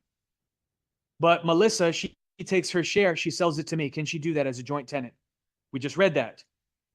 So I purchased her share. She's out, I'm in. But since I'm not one of the original joint tenants like the rest of you, could I ever be one? No, I will be a tenant in what? Which means if I pass away, what happens to the percentage I acquired from Melissa? It goes to my legal heirs. What if one of you passes away, the original joint tenants? Do I get a piece? No, I do not have the right of survivorship. It gets divided among the original surviving joint tenants. I don't get a piece of that. Are you with me on this? All right, now let's talk about tenancy by entireties, which is the one I skipped over. Guess what? Tenancy by entireties is the same thing as a what? Joint tenancy, but look up here. It's between a what? Married couple. That's the only difference. So think of the features of a joint tenancy, but between a married couple. One spouse passes away, surviving spouse has 100% sole fee simple ownership in the property. Let's continue on. On page 189, if you can go there once again, I want you to highlight this figure just for personal reference. When you're studying, this gives you a good understanding of the difference between homesteading your property and two spouses having this form of ownership with one another.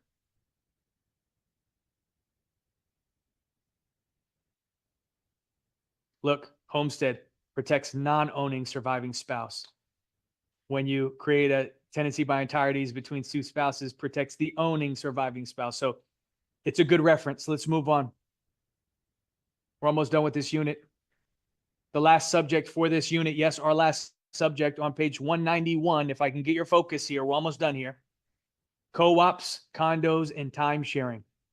Listen, I'm not going to spend a lot of time talking about co-ops because I can almost guarantee throughout your illustrious real estate career, you're probably not going to sell one of these. They're just not a common concept that's sold here in the state of Florida. You might see them up north, but they're just not common here. So how does it work? The reason why they're not so popular is because you never get a deed in your name. When you purchase a co-op or get into a co-op, this form of ownership, you never get a deed in your name. Who holds the deed? You'll see it right here. It's usually a multi-unit building owned by a what? Yes. So title is held by the corporation, Land and Improvements. The unit owner purchases what within the corporation? Yes, stock, shares of the company. And that entitles them to something called a proprietary lease, which basically means a forever lease. It's basically like a forever lease.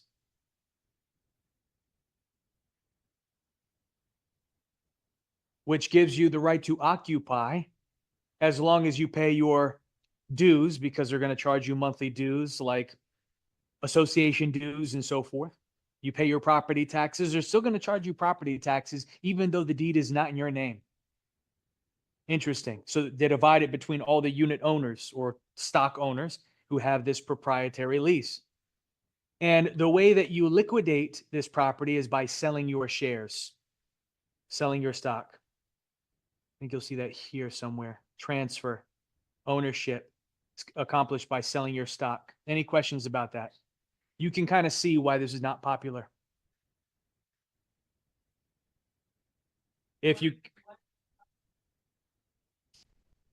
Because it was a concept that usually was a little bit more affordable because a corporation holds it and it caught on, but now it's kind of phasing out. Even up north, they're trying to get rid of them and they're trying to vote them out because of it usually was accompanied by rent controls. You know what rent controls are? Where you're locked into whatever your rental rate was. And it's like you purchase the stock and it was something related to that. But before we get too far off topic, if you go to the next page, check this out.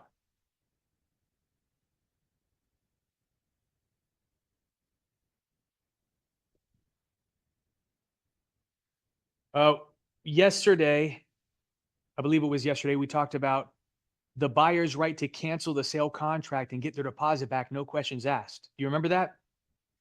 And I mentioned to you that we would see it tomorrow. Well, today is when we're going to discuss it. It's in front of us. If you're selling a co-op or condo that's not new, then you have within how many business days to cancel that sale contract? 3 business days. If you're selling timeshare, whether it's new or resale, doesn't matter. You have how many calendar days to cancel the sale contract? 10 calendar days.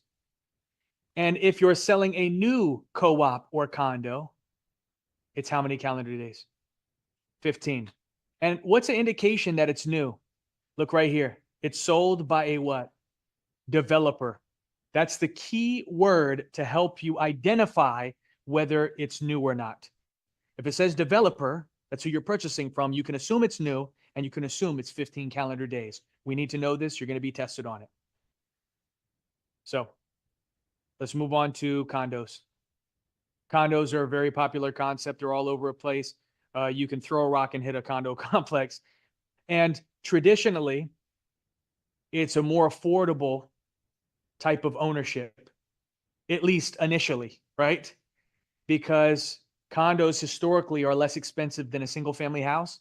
I know that you can purchase condos, penthouse condos in New York for tens of millions of dollars. But on average, condos are more affordable than a single family house. We get that, right? So it's a good introduction to home ownership. And that's why it might be a little bit more enticing or appealing to the first-time home buyer. But what people don't like about condos, even though they get a deed, they actually get a deed in their name. You'll see that right here. You have fee simple and you get a deed, which is beautiful. It's the condo dues. The condo dues that you must assume as the unit owner. And condo dues, they might call them association dues, condo association dues, pay for common elements. What are common elements within that condo complex, the community? Exactly.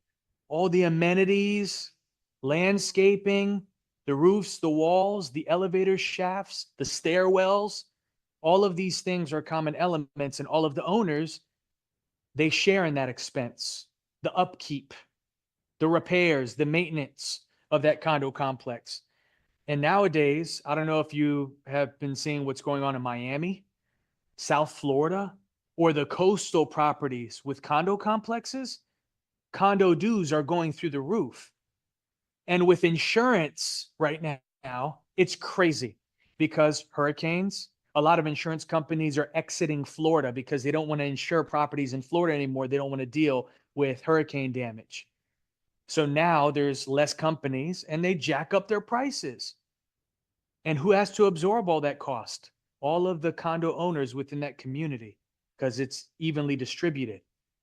And they might have a special assessment for $10,000, $15,000 out of nowhere for repairs or insurance increases and so forth. And like, oh my gosh, it's unaffordable to live here.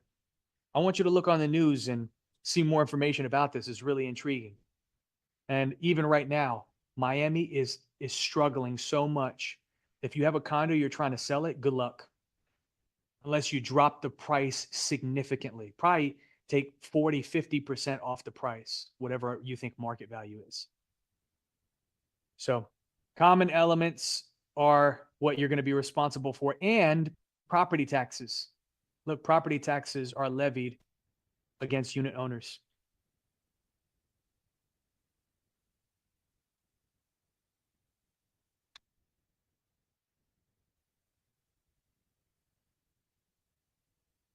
I want you to go to the next page, figure 8.9, and highlight this. This summarizes the important condo disclosures must be provided to a prospective buyer when they're purchasing either new or resale. When you're purchasing from a developer, they must give you a summary of all the important disclosures. That's called the prospectus. And what they think the condo dues are going to be, right? That's the operating budget. Because it's brand new, they essentially have to estimate it. When you're purchasing a resale condo, then you'll see these three unique disclosures. Most recent year-end financial report, because they should have real numbers to give you, not just estimates. Rules of the association. And this document that outlines your rights and responsibilities is called the governance form. You can see it above. It's broken down. And these four right here exist whether you're selling new or resale. And these could be found in public records. So what does this mean for you as a real estate agent trying to list or sell somebody's condo for them and placing it in the MLS? It means you have to pull these documents. You have to pull all these disclosures and you have to attach it to your listing. So that way, when you have somebody representing a buyer, they're looking in the MLS and they find a condo that meets all the buyer's criteria, they can also download all of those PDFs and have their buyer sign off on it. So this is what it means to do your job the right way as a real estate professional, even though some agents neglect this responsibility. And let's talk about timesharing. Who's heard about timesharing? Who owns timeshare? Okay. What timeshare resort?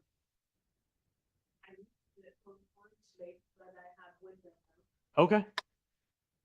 Now, timeshare, listen, if we lived anywhere else in the state, I probably wouldn't spend a lot of time talking about timeshare. I'd probably just explain it to you and then move on. But since we live in the vacation capital of the entire planet and we break records every single year, people are going to continue to vacation here in Central Florida to go to all the theme parks. A lot of money comes into Florida because of it. That's why Disney thinks they have all this control. Really, because nothing would exist here in Central Florida if it wasn't for Disney. They own 42 square miles. I mean, they are visionaries, but not so much anymore. Anyhow, time sharing is a concept that was created to own your vacations. That's how they describe it. They say vacation ownership. Rather than staying at a hotel and throwing your money down the toilet, you get memories, but you also get receipts. And good luck trying to use it as a tax deduction. The IRS says, I don't think so. We're going to tax you on that vacation money you spent. Put your money in something like this. You're spending the money anyway. Why not own your vacations and actually stay in a nicer place? 2-bedroom, 2-bath condo rather than a small dinky hotel room. Yeah. And at the end of your vacation, instead of getting receipts, I'll give you a deed for the money you're spending anyway. Tell me you're spending $60 a night staying at a hotel in Honolulu, Hawaii. I'm probably not going to believe you, but we could use those numbers. And if you continue to do it this way, look at what you could own. I'm going to give you a deed that you can pass down from generation to generation. Your family can vacation like this. Who vacations at least 1 week out of the year? Anybody? Everybody does. You don't have to raise your hand. I know you do. Okay, Lawson, I know. Michaela, yes. Two days here, 5 days there, extended weekends. Does it add up to at least 7 days out of the year? Yeah. But some people don't like the concept of being stuck with one resort, right? And that's why these resorts have exchange programs. You pay a small exchange fee and you take your 1 week in Orlando, exchange it for a week in Bahamas or wherever you want in the world. It's global. So they have a network of hotel or timeshare resorts that all are part of the exchange program. And this is how it works. So yes, timeshare gets a negative reputation. Who's heard something negative about timeshare? Everybody. You don't have to raise your hand. I know you've heard something negative. As some people might say, don't buy timeshare. It's a waste. Don't do it as a scam, whatever the case may be. And there are resorts out there that give timeshare a bad name. I can tell you right now. But timeshare still exists and it's still going to exist regardless of your opinion of it, and people are going to continue to purchase it. It works if you use it. Okay. If you're going to continue to vacation, it's an alternative to vacationing. It's a vacationing concept. So it could be very useful if you're that person, if it fits what you're looking for. Now, my first job ever was selling timeshare. And when I first got my real estate license, I had to figure out what I wanted to do with my license. I know eventually I wanted to get into residential, but one of my mentors said, "Do you have any sales experience?" I said, "I really don't have sales experience. I mean, I've sold things throughout my youth. I sold things in high school, legal things." Okay, you guys you think negative about me, but I feel like I've been selling my entire life. I sold t-shirts, I sold candy, I sold CDs and DVDs. That was probably borderline copyright. But anyhow, I'm not going to incriminate myself. Bottom line is this. I thought, okay, I know how to sell, but he said, "Listen, go and do timeshare sales. Get that foundation." And they were so right, because when I got in there, they taught me the psychology of sales. They taught me how to create a problem, how to solve the problem, how to build urgency, and how to close. And I thought that concept was so amazing. And in the beginning, I struggled because I still was a little bit stubborn. I tried to do it my way. But once I put my ego to the side and gave in to the timeshare company that invested millions of dollars into creating this training program, why wouldn't I buy in, right? Once I did that, then I started selling like crazy. But I always knew I wanted to do something else. So I went out on a good note. I was the youngest person they hired in that company's history. And I was the youngest person out of 150 reps. And I was one of the last people to sell my training class. But then I had a ride along. This is what they do when you're not selling, to try to figure out what you're doing wrong in your presentation. And the person that watched me while I was presenting, they said, "Okay, you're not reading the script. You're not doing what we invested in and what we showed you in the training." So once I bought in, I started selling like crazy. And within 6 months, I became one of the top 5 salespeople. And then I wanted to get into residential because I wanted to sell a different type of product. And then I got my appraiser's license, and I got my mortgage license, and I got my broker's license, and I just started collecting licenses. It's a habit. I'm sorry. Anyhow, timeshare is an alternative if maybe you're worried about the upfront investment that you have to make to become a residential real estate agent. If you're thinking about that $1,500 for the realtor membership, you're thinking about marketing yourself, for sale signs, all these things that cost money. Timeshare, there's no upfront expense. They hire you, they train you, they pay to train you. And then they put a family in front of you so you don't have to market. They do all the marketing, you just have to sell. So it's an alternative, and it's something to consider. I try to have at least one timeshare company present to the class just to give you an option. And we have a relationship with Wyndham, and we have a relationship with Orange Lake as well. No, Holiday Inn. Used to be Orange Lake. It was Holiday Inn. Holiday Inn Club Vacations. That's the thing, by the way. Every hotel chain is in timeshare, by the way.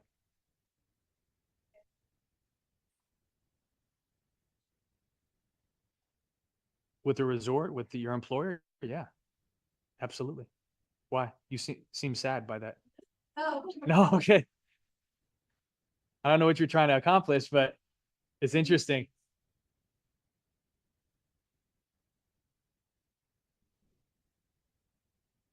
Yeah, I mean, that's a different type of clientele. Maybe for investment, potentially. I wasn't thinking about that when I was leaving timeshare to work in residential. It was kind of like a blank slate for me when I got into residential. And my experience was similar to Ryan's. He told you that when he hung his license with a brokerage company, they basically threw him into a training, and then it was basically a lot of videos, and then he was out on his own and he couldn't get any help. And that's unfortunately a common thing. So you really need to ask the right questions when you sit down in an interview with a potential employer. The 3 most important things you need to focus on to determine where to hang your license: you need to ask about training, commissions, and leads. 3 most important things: training, commissions, and leads. What's the training look like? What's your commission structure look like? Do you provide leads? Very few brokerage companies provide leads. I'm going to tell you that right now. Do your research. You'll find this out. You go to Keller Williams, they don't provide leads. Oh no, we got a lead generation program that you can, you have to figure it out. So if you can team up with a brokerage company that actually provides leads without having to join a team, because the team leader has leads and they give them to all their team members and then they take an additional percentage off of you. I mean, why go through that? Yeah, you can. Zillow sells leads. Realtor.com sells leads. I've purchased Zillow and Realtor.com leads. And I was able to convert a lot of those leads and I made some good money. Realtor.com was a waste of time. Zillow basically controls most of the market when it comes to selling leads. Anyhow.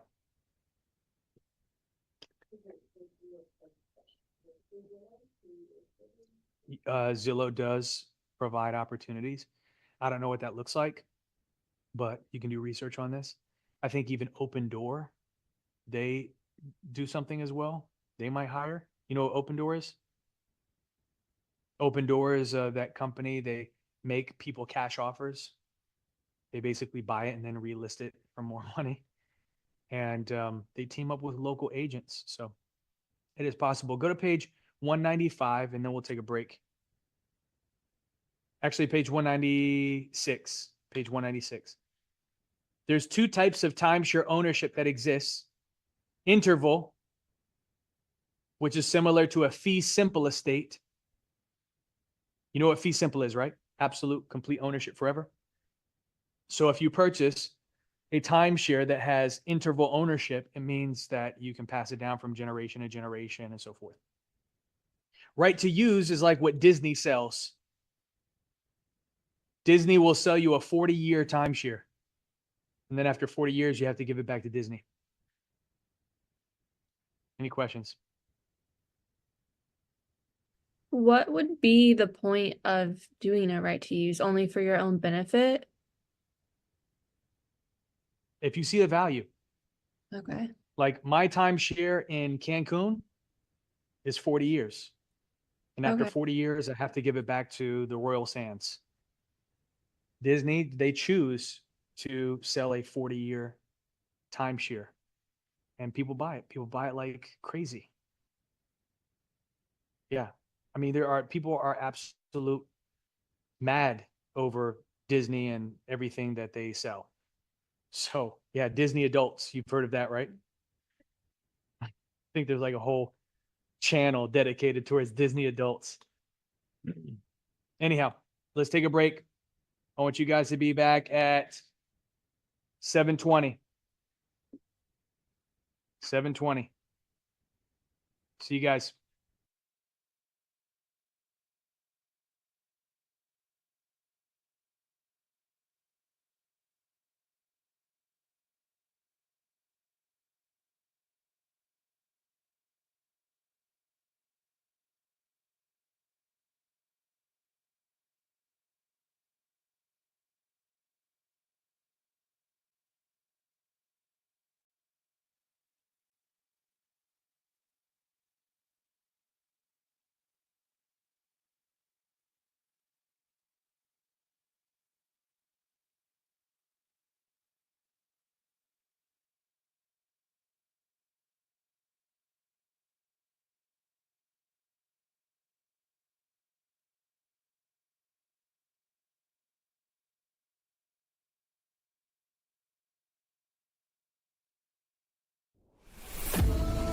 In an era where online education often falls short, there's an oasis transforming the digital learning landscape.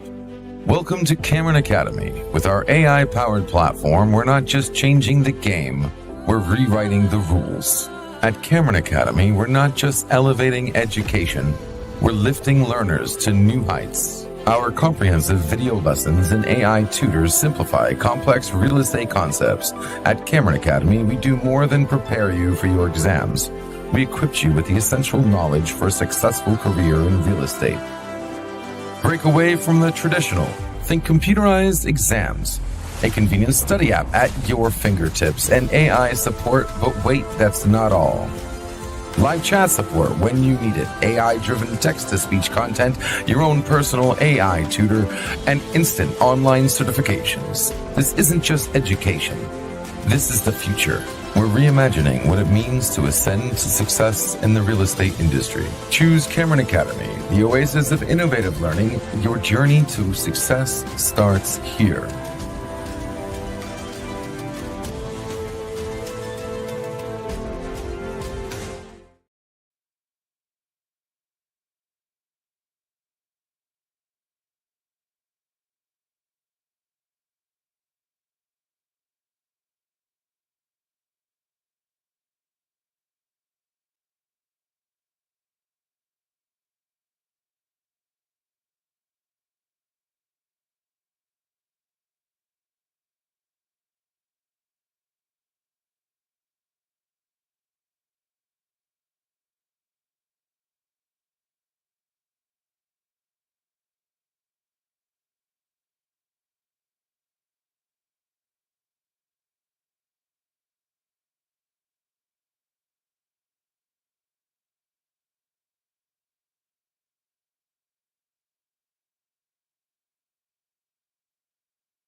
Okay, here we go.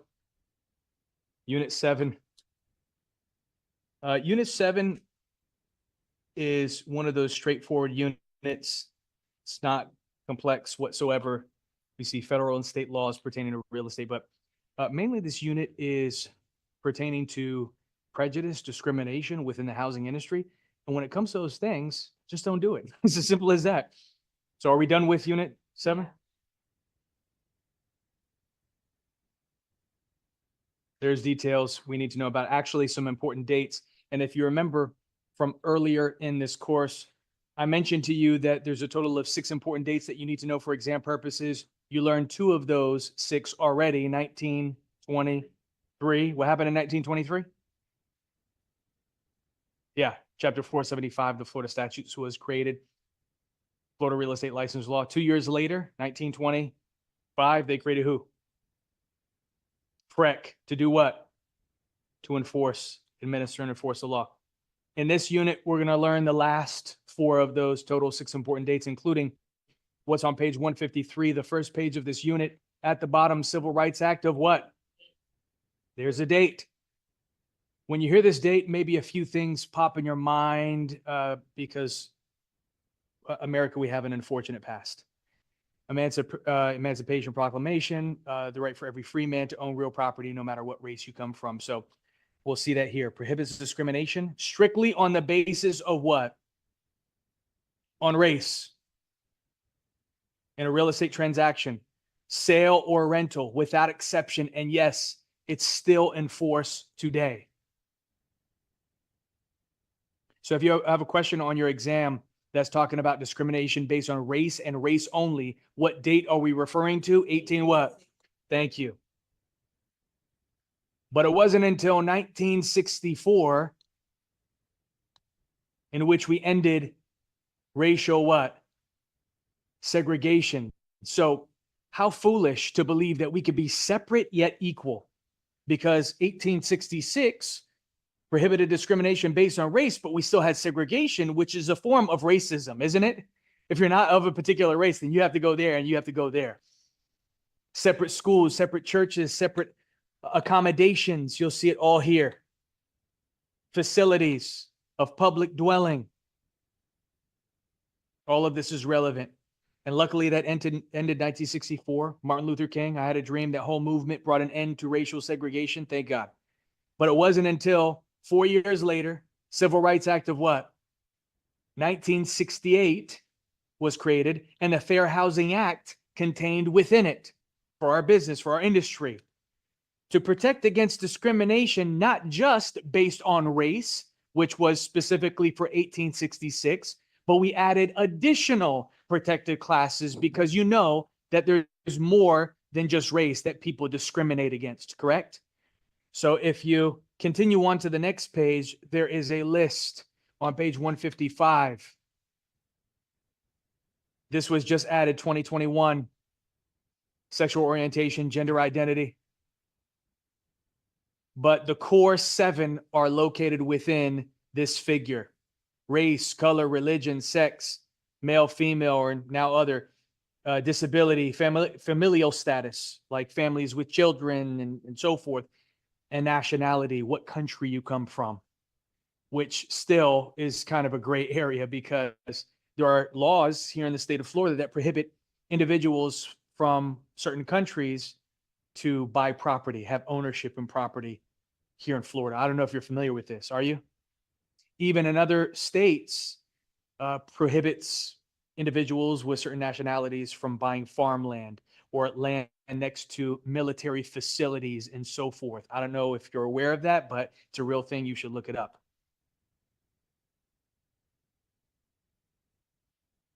From, Russia, China, people that are not our allies.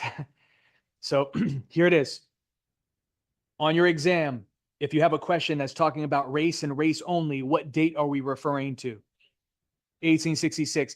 If the question is talking about discrimination based on anything more than race, what date are we referring to? 1968. 1964 was to end segregation. 1968 included all of those additional protected classes. So That's how you can easily identify the correct date based on what they're discriminating against. Let's continue on. On page 156, we see something called the Equal Housing Opportunity Poster. If you're involved in the housing industry, it's said that you have to display a poster within your walls that says, hey, look, we don't discriminate. But a poster shouldn't dictate whether or not you discriminate. You should just not discriminate, correct? It's as simple as that. But this is called the Equal Housing Opportunity Poster. You might have seen this symbol before, right? On business cards, on for sale signs, potentially. Within a bank, you'll see this. It's an equal sign within a house, equal housing, right? And it includes those protected classes. They're on here. And you acquire this from HUD. A lot of real estate agents, they put it on their business card, that symbol, to say, hey, we don't discriminate, treat everybody equally. Let's go to our next subject, provisions under the Fair Housing Act. Actually, I want you to just highlight this. You can read through it later on tonight. It's self-explanatory. But go to the next page. And on the next page, I find this interesting and a little bit alarming. On page 157, it says residential real estate transactions that are what?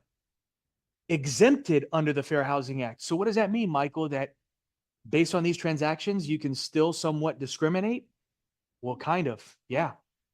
It's unfortunate, but for sale by owners and for rent by owners, yes. They can choose who they want to sell to or who they want to rent to.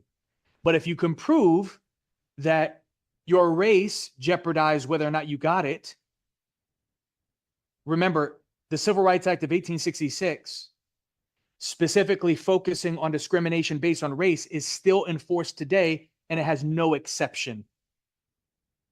So if you can prove that discrimination exists based on race, they're still liable and can be sued under that Civil Rights Act of 1866. But other things, yes, you can discriminate against. Unfortunately, you'll see that here, what I just mentioned to you. Oops.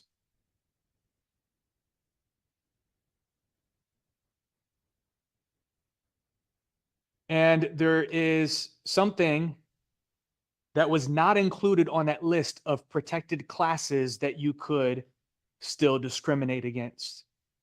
And I'm talking about age. Have you heard of retirement communities before? Have you heard of the villages? You've probably heard a lot about the villages, besides the fact that it's a retirement community, but they're the largest home builder in the nation. Did you know that? Well, that's one of the rumors that are floating around as well. But anyhow, housing for older persons is a thing that exists, and you can discriminate based on age. Look at the details. You might not be familiar with how they're structured and the requirements for these retirement communities. Either all units are occupied by individuals how old? Or at least 80% are what? 55 and up. And that's where you see that sign. Yes, thank you. And that's where you see the sign that says 55 plus community. Have you ever seen that before? So that's what we see in front of us, is confirmed. Yeah. Solvita, Kissimmee, we have obviously the villages that comprises 3 counties. Their development stretches over 3 counties, and they're still buying more land. It's crazy. They're the largest home builder in the nation, and they're not stopping. I think the second largest is in Arizona, if I'm not mistaken. Anyhow, class exam question here. Special exemptions under the Act, essentially 2 groups that get away with discrimination. The first one is religious organizations. Have you heard of Amish communities, for instance? That's a lifestyle, that's a religion. And if you're not part of their religion, you can't be a part of their community. They can exclude people based on that, and it's acceptable. Federal law allows this, does not prohibit this. And then we have private clubs. Have you heard of country clubs discriminating? Like, you have to be a member of our country club if you want to live here, and we get to choose our members. So go ahead and submit an application, and we'll schedule an interview, and we'll get around to you. Something like that. Or there's a private club that's probably not so obvious, and it's located in Osceola County, and it's a community where clothing is optional. Are you familiar with what I'm talking about? I think it's in Osceola or Polk, something like that. I think it's like on the border. I think it's like in Poinciana area. It's a nudist colony. That's how they describe it. Have you heard of this? Or a nudist community?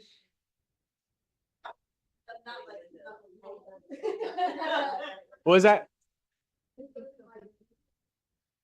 Yeah. And you've seen it? Look it up. Listen, I've had a student. I had a student that told me a story about it, and I have a personal experience with it as well. Not that I wanted to live there or anything, but the student, they had a Chinese restaurant that she sold, and she would make deliveries herself when they first started off. And one of the deliveries was to the nudist colony, and she didn't know what she was getting into. She's from a different country. She's like Chinese, really Chinese, authentic, born over there and so forth. And she didn't know. So she went into this very highly secure community, a lot of cameras everywhere and so forth. And then she got in, and the person that opened the door to deliver the food to them was butt naked. And she's like, oh my God, like, how do I get out of here? They're like, hey, you want to come in and join the party? And she's like, no, I'm good. Very embarrassed. Anyhow, I'm not going to tell you my personal story. That's what you're waiting for. No, I'm good. I'm scarred. I'm scarred from it. It's real PTSD. Let's just say, I'll say this. I had humble beginnings. I mentioned that briefly, but I was raised by my mother, and she raised myself and my sister. My sister's 1 year older than me. And my mother, she took on multiple jobs at the same time to try to like support herself and the kids. And one of the jobs she took was delivering newspapers. And one of her new routes got assigned to her, and she didn't know what she was getting into, but that's the day she invited me to come with her to go deliver newspapers. So, and if you know anything about delivering newspapers, you pick up the newspaper bundle like 3:30 a.m., something like that. Yeah. And that's what we did. We picked up the newspapers, and I was asleep in the car.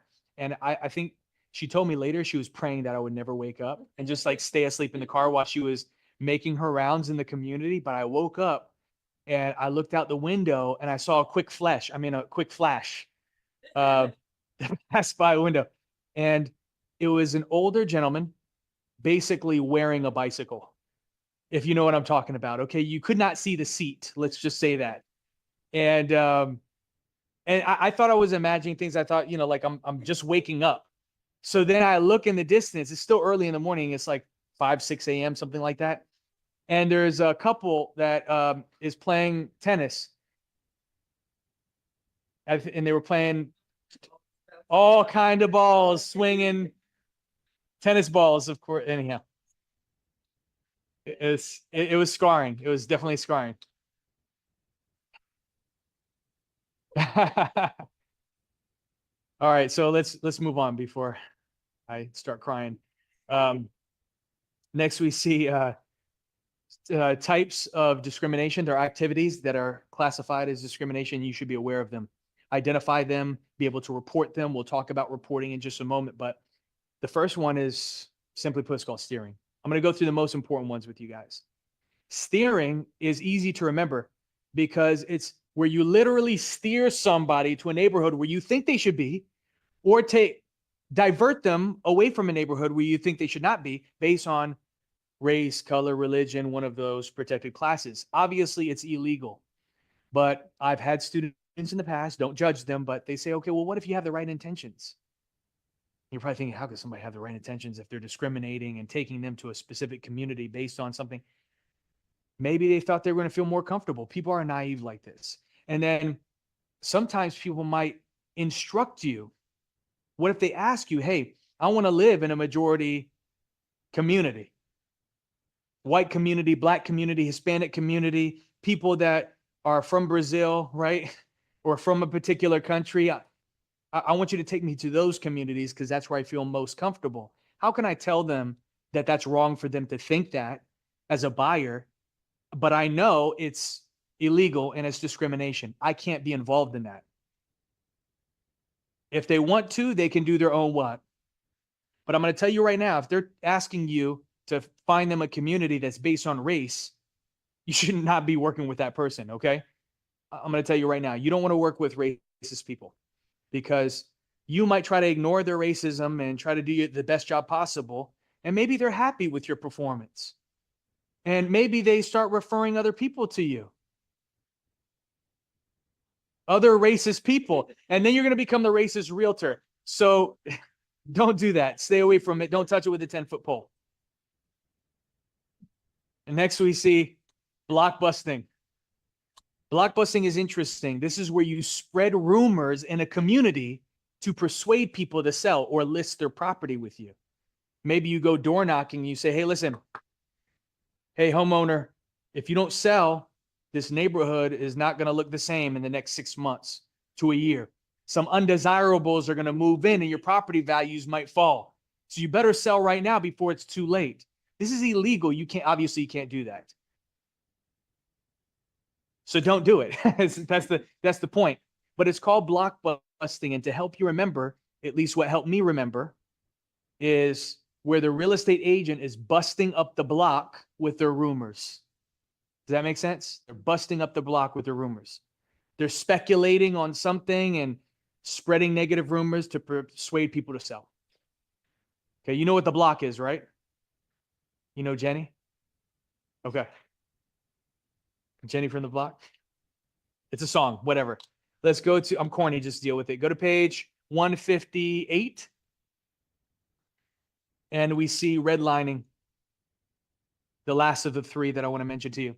Redlining is when a bank refuses to give you a loan, financing, insurance company refuses to give you a policy, insurance, based on a neighborhood where you would like to live, where you currently live, or they deny you personally because of one of those protected classes, race, color, religion, and so forth. That's illegal as well. Obvious reasons. But the name, where does it come from? It comes from our unfortunate past. Prior to 1964, what existed in our country? Segregation. So banks, insurance companies, companies in general would choose not to do business with certain races. And they would have a map inside of their walls, and it was a map of the town, and they would put a big red line around the communities that you are not supposed to do business with. And that's where the name comes from. You're redlining somebody, you're discriminating against them. Any questions about this? If you can prove it, it's a huge offense, and the bank, insurance company could get shut down. Enforcement of the Fair Housing Act. Look, who would you submit a complaint with if you identified this is going on? HUD and DOJ. Just highlight that. That's who you can submit a complaint with. And if there are a real estate licensee involved, who else can you submit a complaint with? Yeah. Complaints go to DRE. But yes, DRE is within the beeper. It's correct. Let's move on. Go to page 160. What you'll notice is a common theme throughout this unit, which is actually a good thing. When we learn about a federal law, what you'll notice is the state of Florida creates their own law that mimics the federal law. Because if you try to enforce a federal law, you have to sue somebody, take them to federal court, and find a lawyer that's going to take on a federal case. It's not free. It's not cheap. It's very time consuming, labor intensive, and that's why they charge so much for it. So here in the state of Florida, we adopted those federal laws into state law. We duplicated it. It covers the same things, and it makes it easier to enforce because now you can enforce at a state level. It speeds up, expedites the process. So that's all the Florida Fair Housing Act is. It's the same thing as a federal law, but at state level. Has the same protections.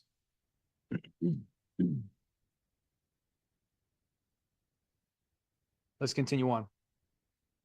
We're actually going to skip a couple of pages and we're going to go to page 163.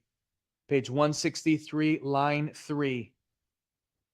and we see ADA of 1990. What does ADA stand for? Yeah. Have you heard of companies being ADA compliant? This is what it means. It means they're compliant with this federal law, accommodating Americans with disabilities. That's why we have what type of parking spaces? Absolutely. That's why door frames are a certain width. You might not know this. Wheelchairs, walkers can fit through them. Railing on the side of the toilet. You notice like the bathroom vanities, they don't look fancy. They all look pretty much the same. If you go to a business or commercial, it's by design. Those vanities, they leave enough space for somebody with a wheelchair to pull beneath it. That's why they all look the same. In other countries, they don't regulate for this. They don't require businesses, commercial properties to conform to this and accommodate for individuals with disabilities. If you go to a shopping center that has multiple levels, you have to have a lift or elevator. You might notice that some are not in compliance with this, and that might be because they existed prior to 19 what? And if they existed before the law was implemented, they're grandfathered in. That's how we describe it. You might even notice that apartment buildings, wait a second, apartment building it's 4 stories. And all I see is stairwells. There's no elevators. So don't they have to be handicap compliant? No. Just the first floor has to accommodate, but the remaining floors do not when it comes to residential apartment. Anyhow. So that's the Americans with Disabilities Act of 1990. Now, those buildings that are grandfathered in, if they pull a permit, do renovations, anything that requires permitted work, the county will come in with a punch list and get you to update everything. So that's why some buildings, unfortunately, are left in its current state. And you're like, okay, why does this building look like this? It's in the middle of a beautiful area, and it seems out of place. Why aren't they renovating this? It's completely full. There's no empty units, and they're probably making good money. It's because they don't want to pull any permits to deal with making everything ADA compliant. Could cost them hundreds of thousands, if not millions of dollars. It's unfortunate. Trying to just squeeze the lemon for everything. Go to page 164. Once again, Florida, we adopted the same law. Good luck trying to make an acronym for that. I tried.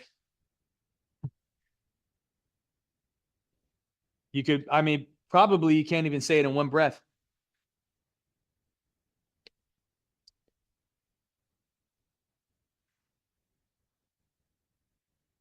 All right, let's move on to ILSA. Yes, ILSA. This is a federal law. It's called the Interstate Land Sales Full Disclosure Act. But if we read it backwards, it will make a little bit more sense. Follow along with me. It's the law act that requires full what? Yeah, about land that you're doing what with? Selling interstate. What does interstate mean? Interstate. Between states, exactly. So if you're selling Florida land to out-of-state buyers, that's what this law was created for, to protect buyers from marketing schemes, fraudulent marketing schemes, sell them useless land and so forth. It requires full disclosure about the land you're selling. You'll see it right here. Intended to prevent fraudulent marketing schemes, land sold without being seen by the purchaser. ILSA requires disclosure of full and accurate information regarding the property to prospective buyers before they decide to buy. ILSA is enforced by the CFPB, Consumer Financial Protection Bureau. That's interesting. Consumer protection makes sense. And there's 2 parts to this that you need to know about that you're going to be tested on. Highlight this. If developers are making a subdivision of 100 or more lots, they have to register with the CFPB to make sure they're compliant with this law. And developers of 25 or more lots must give buyers something called a property report, which just contains important information about the property. So purchasers can make an informed decision before they buy it. before they buy. Any questions here? Pretty straightforward. And our last subject of this unit. Yes, our last subject is the Florida Residential Landlord and Tenant Act. The whole purpose of this law is to make the landlord-tenant relationship more equitable. What does equitable mean? It means fair. How old do you have to be to enter into a lease? You'll see that here. But on line 5, we talk about deposits and advance rents. I'm pretty sure most of us know about this, but let me read it out to you. A security deposit is typically paid by the tenant to guarantee the property is left in good condition. It's not a substitution for rent, by the way. You could include some type of clause within your lease agreement that says that the rent could be applied towards other things, and you can get them to sign off on it. But traditionally, that's not what a deposit is used for. It's just used for damages caused by the tenant throughout the duration of the lease. Rent in advance is often paid, typically the what? The last month's rent. Have you heard of last month's, first month, last month, and security deposit? It's a typical thing. What do you need to know? Highlight this at the end of line 9. When this money is given to a landlord, so we're talking about the owner acting as landlord, as a security deposit or advance rent, the landlord has to account for this money, and there's three ways they can hold on to this money. Number 1, put the money in a separate what? Yep. We saw this before, didn't we? Number 2, put the money in a separate interest-bearing Florida bank account and pay the tenant, look up here, look on line 17, pay the tenant at least how much percent of the interest? 75%, different from what we saw yesterday. So why even do that? And the last option is to post an insurance bond with the county. You can highlight that. But you need to know what's on line 27. If a landlord has 5 or more units, they have to let the tenant know within how many days of what method they used to hold on to their money. 30 days. You're going to see that for your homework tonight.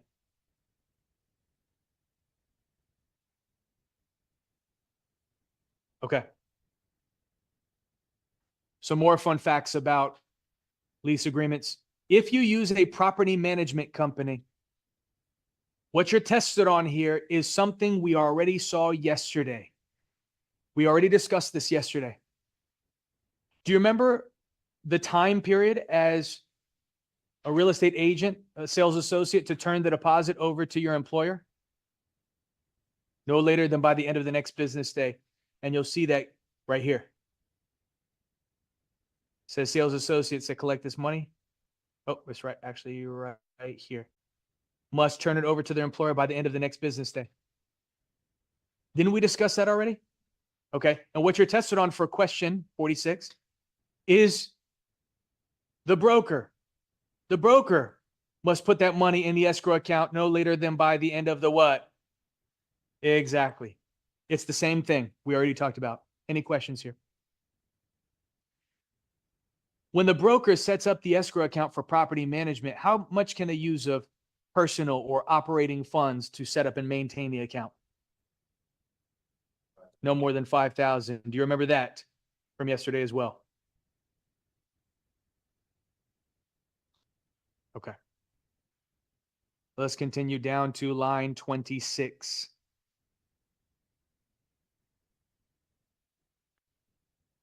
Tenant occupied homes. Are you allowed to sell homes that are occupied by tenants?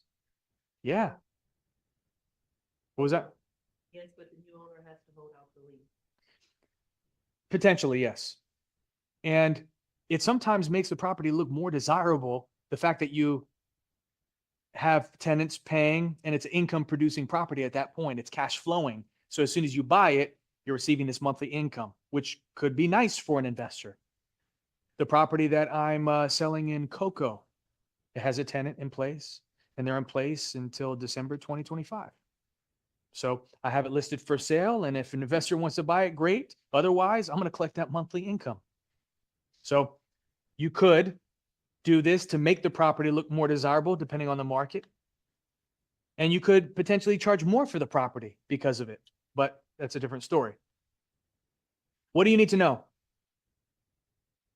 Typically, if the property is subject to an existing lease, the buyer would be the new landlord upon title transfer, and they're going to have to assume the responsibility to honor the lease. However, there might be a right to terminate the lease.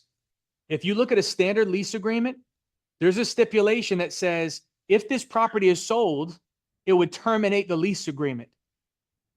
And that gives the new owner the ability to find their own tenant, or maybe they want to move in themselves. Any questions about that?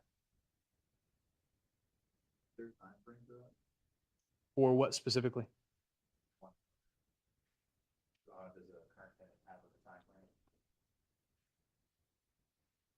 Well, I mean, if they have the right to terminate, then it's upon sale. As soon as the property transfers ownership, the sale of that property is conducted, then yes, they have the right to get them out. But the tenant doesn't have a right of 30 days or a 30-day notice. They don't have the right to dispute it. It would be wise, a common courtesy would be to let them know that the property is being sold. It would most likely be obvious if there's a for sale sign in the front yard and they're doing showings of the property. But sometimes tenants are blindsided. It does happen. And if the landlord has the intention of terminating, do you remember we talked about termination? We're going to talk about it once again at the end of this unit. It's going to be in just a moment, but I'll get to it. One Check this question, out. please. Yes. So when this happened, when there's a tenant in a property that someone wants to sell, how does the showing of the property works? Like, does it usually show on the you. lease agreement have a clause that like No, it's Florida law. It's Florida law. I'm going to show you the Florida law in just a second. You're on the right track. thank It's you. something that we're going to see in just a moment. Okay, Good question. thanks. All right. If you're going to switch property management companies, you have to obviously transfer not just the lease over, but what about the last month's rent and security deposit that you're holding on to? You have to transfer it over to the new owner or the property management company, the new one that you hired. Let's continue. I want you to go to page 168. You might not know this, but on line 9, landlord's obligations to maintain the premises. In the state of Florida, the tenant and the landlord have minimum obligations that you should be aware of. Number 1, for the landlord, maintain the property in a safe and sanitary manner. Number 2, provide exterminating services. Number 3, provide garbage cans, garbage pickup. And lastly, well, keep the heat and the hot water running. Notice it doesn't say anything about cold or cool. And then on line 13, add this one. Landlord is required to install working what? Smoke detectors as well. Any questions about that? I'm going to come back to this, but just know that these are the minimum obligations. And then the tenant has minimum obligations. You should be familiar with this as well. Number 1, just like the landlord, maintain the property in a safe and sanitary manner. Number 2, take care of the plumbing. Keep it sanitary. Don't cause it to break. Number 3, take care of all of the other systems in the home. Don't cause them to break, like plumbing, electrical, heating, air conditioning. And lastly, be considerate of your neighbors. Do not disturb the what? Peace. We'll come back to that as well. But now let's talk about the question you had. It was Andre, right, that had the question? Yes, thank you. Yes. Landlord's access to the premises. This is what you had the question about. The landlord can have access to the premises for the following reasons. Even to show the property to an investor who might want to buy it. You have the legal right to do so, but with at least how much notice? 24 hours notice. There you go. That answers your question. If you go on vacation and you let the landlord know they're not supposed to go inside the property, then they shouldn't. You'll see right here. If the rent is current, tenant notifies the landlord of an intended absence. The landlord should not enter the rented premises unless it's a what? Emergency. Blowing out or flames coming out the front door.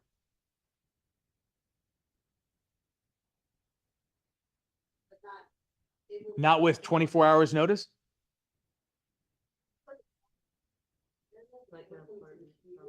Yeah.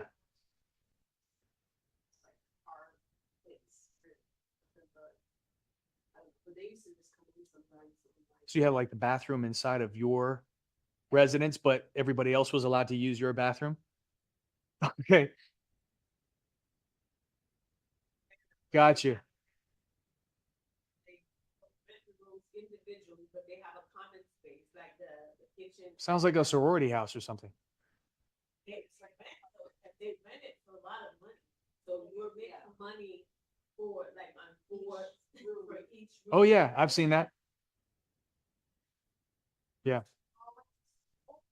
We all had different leases and we all shared the common area. So you're like getting four rental, it's a wrap. I was like, wow. Yeah. I've never advertised that. Actually, I have advertised that at one property next to Full Sail University. I don't know if you're familiar with that. It's like in the Winter Park area. Was that? Yeah. Oh, you go to Full Sail. What are you studying? Oh, you said, yeah, you did say cybersecurity. I didn't know they had that program over there. That's interesting. Yeah. I mean, mainly it was like entertainment stuff. Like I have friends that went there and they're booking agents for major artists and managers and all kinds of stuff. Interesting. It's pretty cool.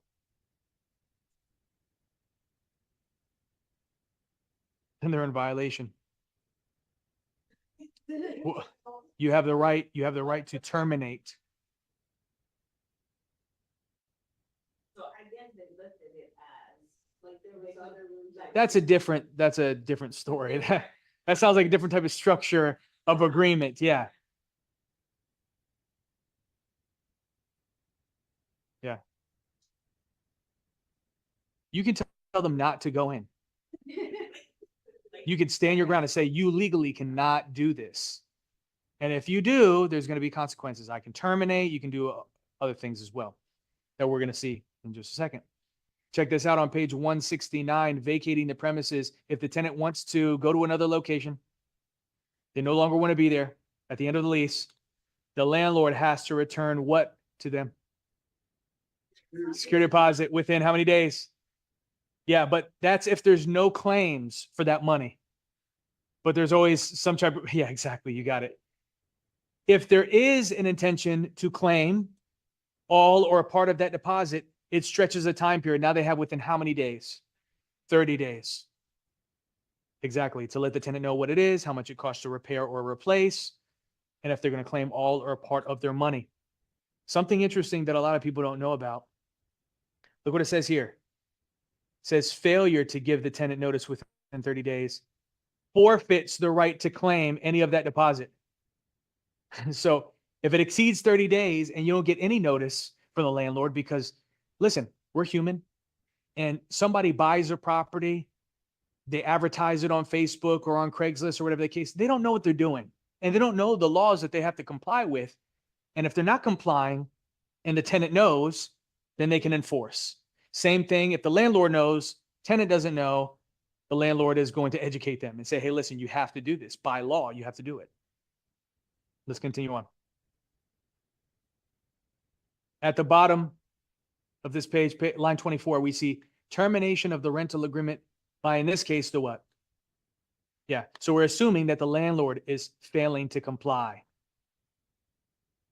What's the first step? I'll give you an example of this. Maybe if the hot water is not working. That means the water heater is shot and it needs to get replaced. So what's the first step if you want them to replace it? Inform them, right? That's step number one. Notify them. Give them written notice.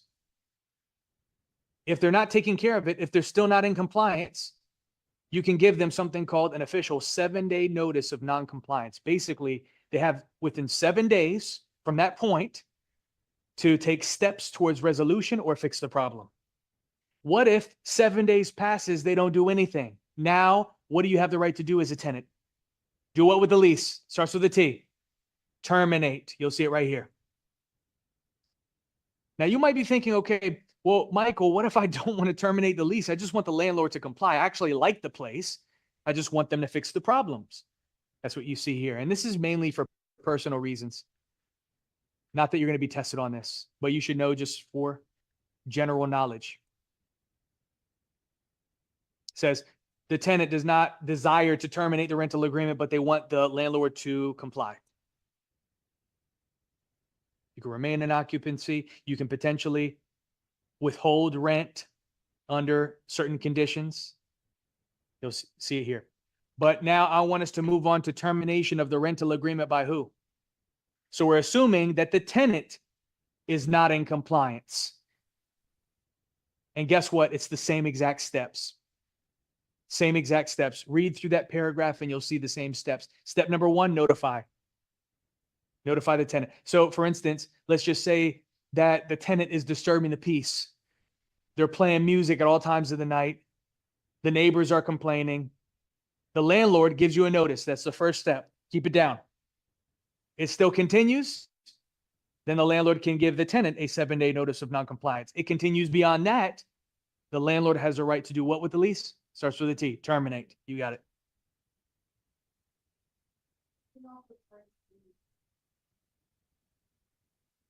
Depending on what type of fees you're referring to.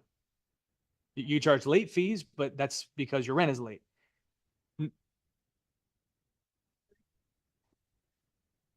there and they got noise complaints, and after like the second time they charged them $100. Interesting. I would have to look at the lease to determine that. I mean, you could draw up anything you want and maybe get the tenant to comply with it, but I haven't seen that. That's interesting.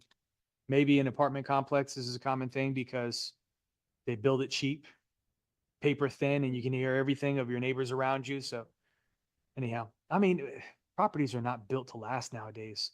They're made out of sticks and mud, if you look at it. But there is a community that's being built in Baldwin Park right now, and it's 100% concrete, and it's an apartment complex. I mean, that's extremely expensive to do that, but that's the way you build things to last, and I love it. I have a question. Yes. I'm showing number 2 as the tenant has 3 business days on the in the book. So is it actually 7 days? Oh, you're saying it's inaccurate. What does your textbook say? 3. 3? Yeah.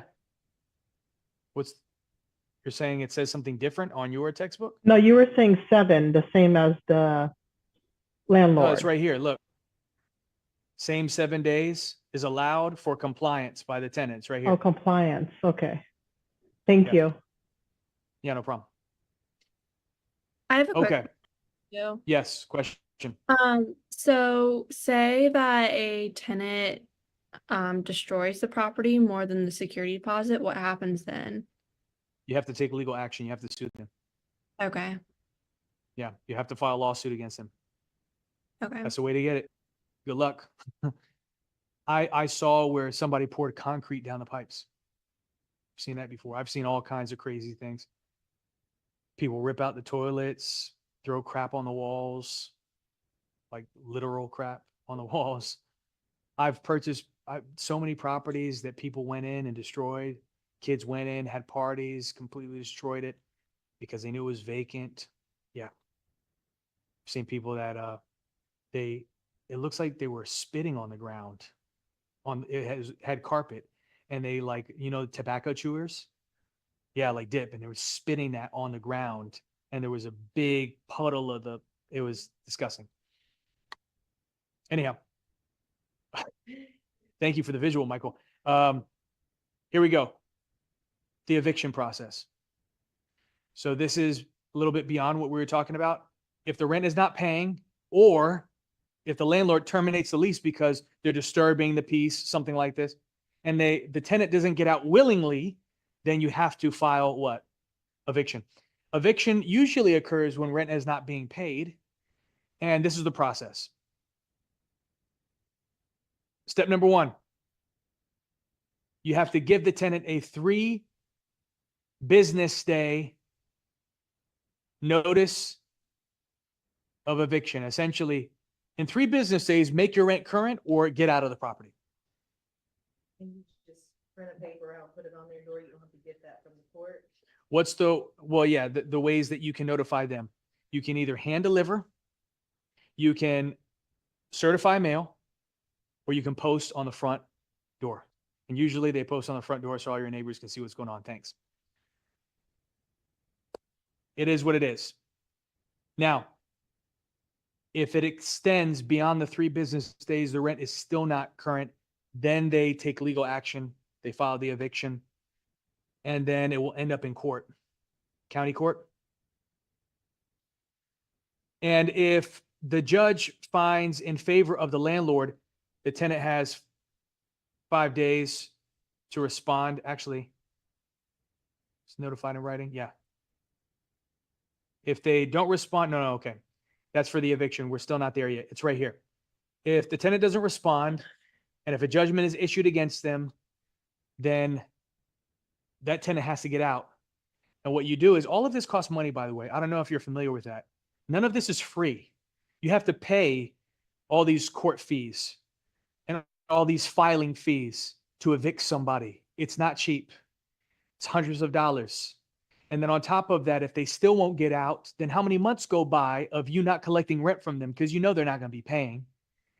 And then when you finally get that eviction awarded, you get that judgment signed off by the court, then you have to pay a sheriff to deliver this notice. It's called a writ of possession. It's posted on the front door. It gives the tenant 24 hours to get their stuff out. And if they don't, who's going to show up the next day? The sheriff. And you're supposed to accompany them. They'll tell you, well, first of all, they'll knock on the front door. They'll say, Sheriff's Department, open up. Nobody answers. They'll tell you, unlock the front door. They'll unstrap their gun and they'll go inside they'll secure the premises for you. And they'll come out once it's secure. If there's anybody inside, they'll get arrested. And they'll say, now you can change the locks. That's how it works. Did you have a comment? Okay.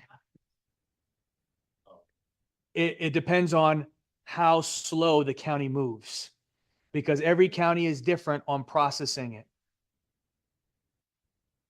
Well, in Florida, it's not going to take a year. I could tell you, it might take several months, but it's not going to take a year unless there's a very rare circumstance. So like the most I had to wait was a couple months. And that's because they requested more time because they had kids, and they appealed to the judge and said, hey, listen, we need more time to get out. So they gave them 30 extra days. And that was it. Yeah. So with all the money that like you're spending for that whole entire process, could you then sue the tenants? Like backlog? Yeah. Yeah. So it's part of the judgment. You try to get it against them, but good luck trying to get that money out of them, because if they don't have enough money to pay rent, they probably don't have any other money. They're probably not paying anybody else. So yeah, they're probably broke. The most important thing to you is to have that black cloud hover above them, knowing that they still owe you a debt, and also ultimately getting them out of the property, because you need to find a tenant that's actually going to pay the rent consistently. And most savvy investors will tell you, if they can't pay the full month's worth of rent, start the eviction. Don't waste your time. But I prefer to give a one-time exception to the rule for partial payment. Imagine rent is $2,400 and I say, hey, listen, or maybe they come up to me and say, hey, listen, I'll give you $1,000 right now. I'll give you the remaining balance by the end of the week. Just please, it's not going to happen again. Should you take that money? Not if you want to know. Well, most people that don't know the law will just take the money because they're thinking, I got bills to pay. Maybe they still have a mortgage loan payment they have to make every single month because the property's not paid off as the owner. Maybe they have to pay property taxes, all these things. So they're thinking, I need to take all I can get because I have expenses every single month and I counted on this money. But Florida law says if you take partial payment, it's the same as collecting the full month's worth of rent, even if you take $1. So if they do it once, they're probably going to do it again and again and again until you finally evict them. You take them to court. You say, Judge, they owe me thousands for all these months. And the judge will ask you, did you collect partial payment? Yeah, because I have bills I got to pay. I collect a few $100s here, a few hundred. Too bad, so sad. We'll get them out, but they don't owe you anything. Unless you utilize my one-time exception to the rule. This is the way you can handle it. If they can't come up with a full month's worth of rent, you got to tell them, I'm going to do this once and once only. Next month, if you can't pay, or future, you can't pay, I'm going to start the eviction. It's a business decision. It's nothing against you personally. What you can do is get them to sign a promissory note for the remaining balance. Have you ever heard of a promissory note? It's a legal document that makes somebody financially obligated to repay you a debt. And you can actually enforce that in a court of law. Somebody had a question online?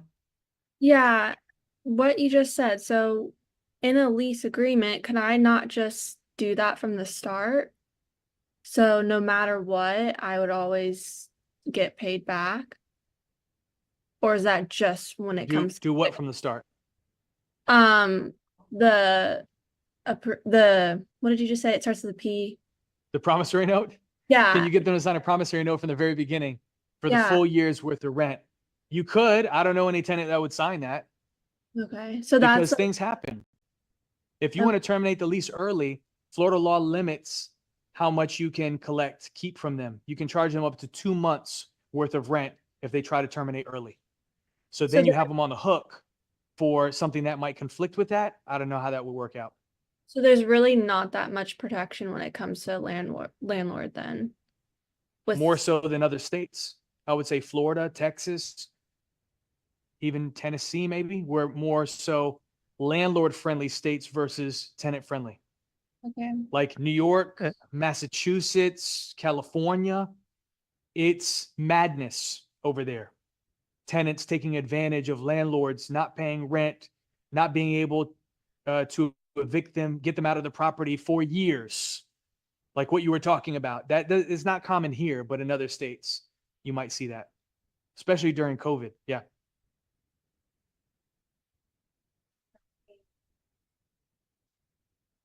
You can't do that. No, you can't. It's unfortunate, but you can't. So like, let's say you live in an apartment, they can block your phone from getting inside. If you're not paying rent. I haven't heard of that. That's interesting. But they're not allowed to do that because you have to go through the legal process. You have to go through a legal process of getting them out. You can't just prohibit their access until the law gets them out. So otherwise, you won't be in compliance yourself. And then the tenant will have the upper hand when you try to take them to court. And they'll give them more time and then, more lenience. Any other questions? So that they do that in hotels even when it's time to check out, like homeless people will go to stay in a hotel and not leave. My friend has a hotel, and they would have to catch them while they're out and go in there and take their stuff out. Wow. They just stay in the hotel room and they just get to stay. There's no way. I mean, my personal theory is this, and this goes for squatters. This is like a big thing. I don't know if you watched any videos about it, but like squatters are like going into property and they're making a fraudulent lease. They're falsifying identification or forging signatures, and they have paperwork, and the sheriff doesn't know whether or not that's real. And they're not going to try to dispute that. They say, okay, you guys got to handle it in the court of law. And then it goes through this big legal process. And if you're in a state where it's more tenant friendly than landlord friendly, then it could take several months. And the landlord's like, they're a squatter. I don't have a lease with them at all. That's not my signature, right? But how do you justify that, right? You forensic signature. Still in water. Somebody could have put an ad on Craigslist and Right. I mean, I'll go in with a shotgun if it was me. I'm not going to mess around with that. I mean, if somebody is squatting on my property, think again. So I saw this video of this guy. He's like the squatter buster. The squatter buster. So he inherited his mother's property. This was in California, and there was a squatter inside of it. And he waited. He like staked out the house waited till they left. He snuck inside, got all their stuff out while they were out of the house, and then locked the doors, changed the doors, and said, "No, I have a lease." And he signed a lease over to himself, and he did the same thing that they did to him. So anyhow, and then he started a business where he's helping other people do the same thing that have squatters. Anyhow, we're done with this unit. How you guys feel? Good? It's Unit 7? Yeah, Unit 7 is pretty straightforward. Just don't do it, yeah. But when it comes to the rules pertaining to landlords and tenants and that dynamic, it's important to understand these things, especially if you plan on investing in the future and renting out these properties. Between, states and say, don't invest in states. You mean, oh yeah, I got you. I know what you're talking about. People don't know, yeah.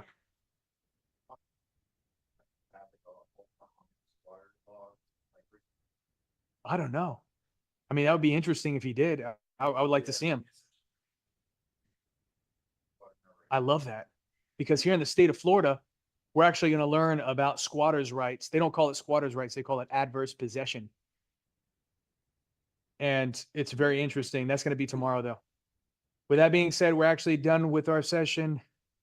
Tomorrow's Friday, right? Oh my gosh, this week is just blowing by. Okay. I don't know if I should be insulted by that round of applause, but anyhow. Alrighty. So we're done. What are we doing tonight? Yeah. Push your chairs, clean up your mess, drive safe. God bless. I will see you mañana. Thank you. Have a good night. Thank you. Good night. Thank you. Good night. Awesome.